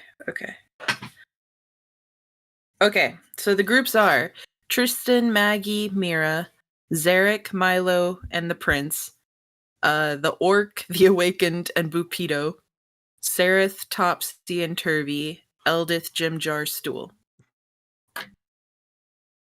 This is going to Okay. go so well. I can feel it deep within my boy. crow body. Oh, That, good. We're not splitting the party. We're just giving everybody a lifeline. yeah. Oh yeah, I It's know. like- Except for maybe the people tied to the orc. Would you tied Bupedo to Ron? So this is gonna go great. The three probably said- most hostile ones you put together. Well, Is the awakened that? no, He's not really hostile. He's to just you. lazy. He's just dumb. He's just gonna be very much like, well, I guess it's my time to go. Ront, who's likely to Yeah. kill both of them, and Bupedo, who none of you trust. Well, we don't trust Topsy and Turvy either. Yeah, Wait, but wait, I feel but the like place we're out of all of them, Bupedo is the one that you all have gone, this is the most untrustworthy motherfucker out of all of them. But and isn't Bupedo the place we're going to? It's his place. No, it's No, we're going to the lake. Shushashar. We're going to. Shushar's place. Should we? It's should we- SHUUSHAR. So we're going to Shushar's place, but we're putting him in the most danger. Yep. We're just going with that. Okay. I mean, I feel like we don't really necessarily need him to be well received by the fish people. I feel like maybe he would make us less well received by the fish people after having talked to him. Maybe. Fair enough. All right. So the first 500 feet, no encounters. Yay. You reach a platform where you're able to do, because the cavern is filled with plateaus as well. So caves on either end, tunnels that branch off from here, plateaus kind of in the middle. And there's things hanging in the webs. You can kind of see it every now and then, like a sparkle of something over there, or like a large bone or a cocoon of an unfortunate victim. Here, you find what looks like a little camp. There's a setup for like some bedrolls and like it's occupied. By- Oh. Sitting in the center and kind of like watching you as you come up are two goblins. Goblins. Yep. Okay. I speak goblin. The shorter of the two. He stands up as he approaches and he kind of grabs a scimitar and he comes up to you and goes, "You look like you all need assistance, travelers," in Goblin. Oh, howdy day for it. Do any of us speak Goblin? I do. Oh, okay. I think Ildith does as well. Um, the fact that one of them is called spider bait, No, she just does Yeah, not. that's kind of funny. and it also raises flags.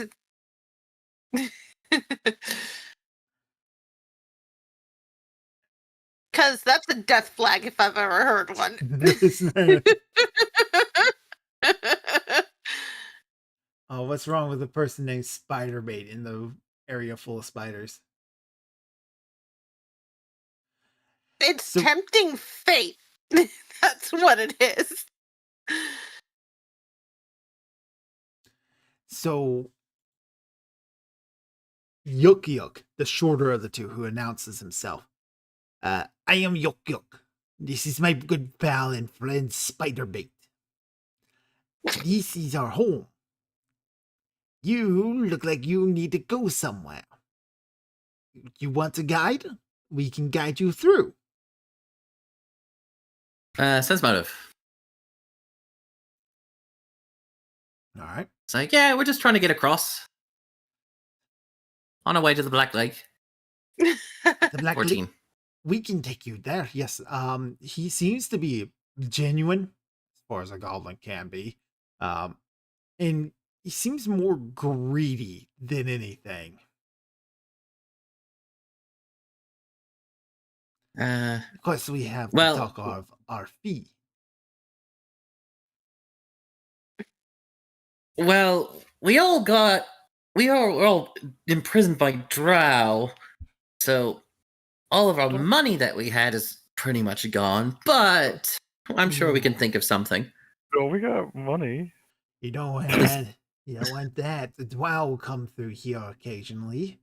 Surely you have some money, or else you don't want no trouble now, no? No, we don't want any trouble. We have those sardonyx. Yeah.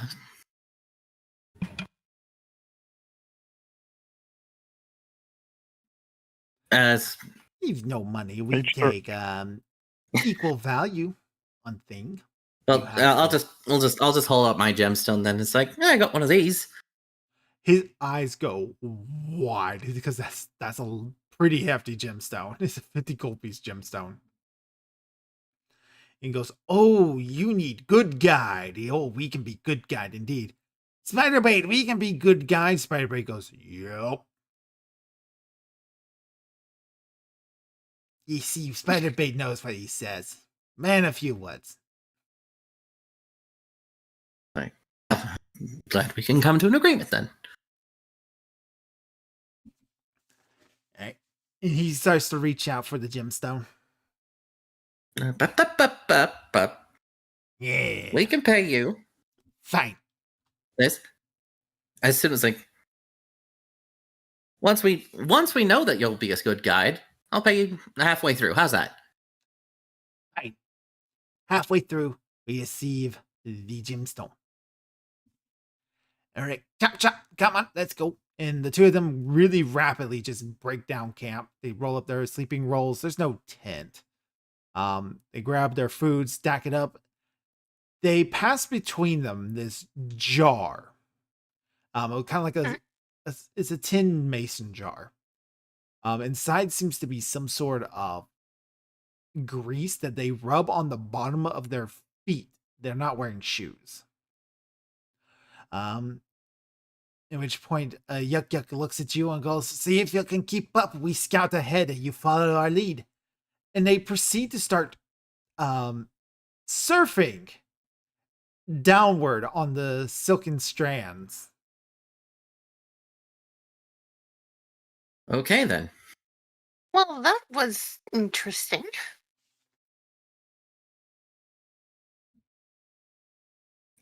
For one last random encounter. Actually, it's like almost 11:30. We probably should be calling it quits here. Yeah.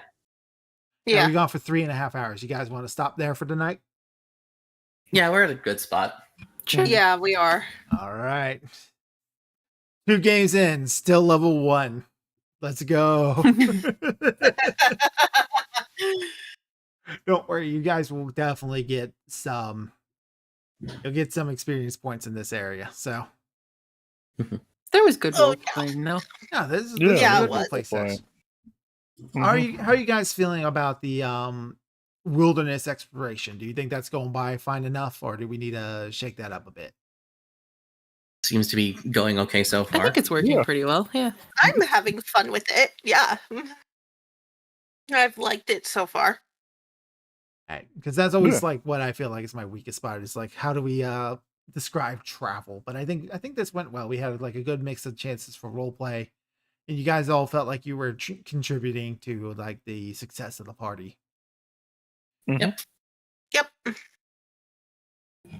Yeah, this is cool. Yeah, this was fun. Yep. A lot of fun. Yes, thank you once again, Crow, for Yeah. another Yeah, great thank game. you. All right, who's ready for some stream memes? I know I am. Yeah. Oh, I am. Running late. Stream of memes. Technical difficulties. Yeah, the game got off to a rocky start, but we eventually already starting. You guys just trying to figure out where you're going. Yeah. No. That is so flat. Damn, those some flat Twinkies. It really just shows how Oh, much yeah. what you're actually buying is air.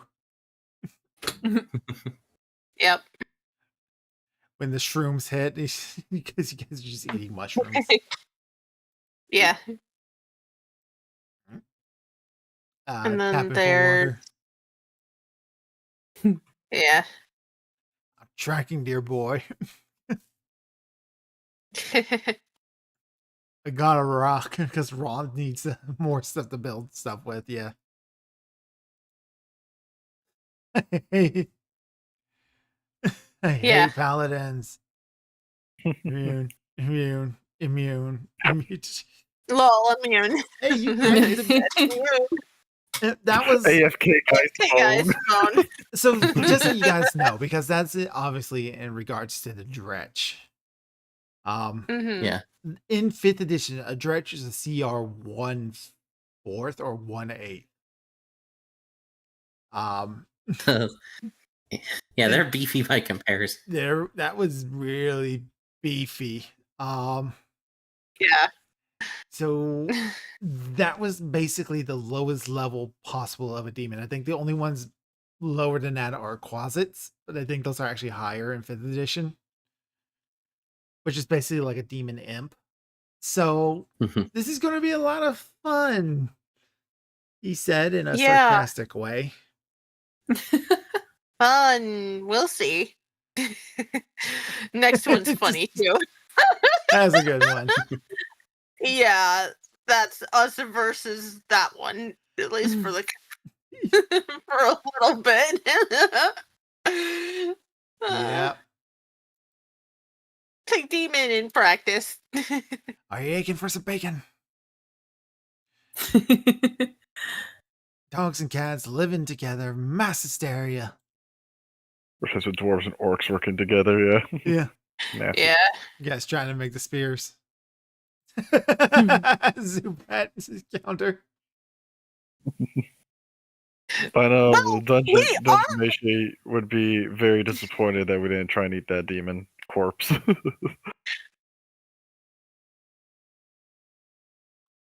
I'm not know sure who's- what. Oh, the dungeon you're Mashi welcome. anime. I don't know Oh, what this okay. game is. I've seen people talk about it, but Oh, Good Deep stone. Rock Galactic. Yeah. It's customary for for everyone to salute when someone salutes, kind of thing. It's just solidarity, like rock and stone. fucking stone. yeah. Here's to survival. Yeah, that's what you guys are doing. Yeah, being an elf. Yep. And that's kind of what Stool is. It's Yeah. actually really close to what he would be like. That's actually really cute. I I love my break. What's this in reference to? I don't get You're it. not dropping- Mira not dropping the path of Bonk. Right. It's a shush. Oh, Sure. Sure. He's a fish man Oh, who gets the pokey today. Well, does he skip the lunch time with the fish? No, I McLean? didn't. I Oh put it no, up there just because it's I don't know, Shoshar. not as much- yeah, but not as much comment as the Danny DeVito penguin mask thing that is. I don't know whoever did that. Wow. finally, some good fucking luck. Ew. Yeah. Some Burn good it. fucking food. Gonna make some Yeah, I'm Ripple Boy. sorry. Burn it all down. I think I did let Arda slip through for a minute there. But, well, Australia. Yeah, that's pretty much what you guys Yeah. are in store for.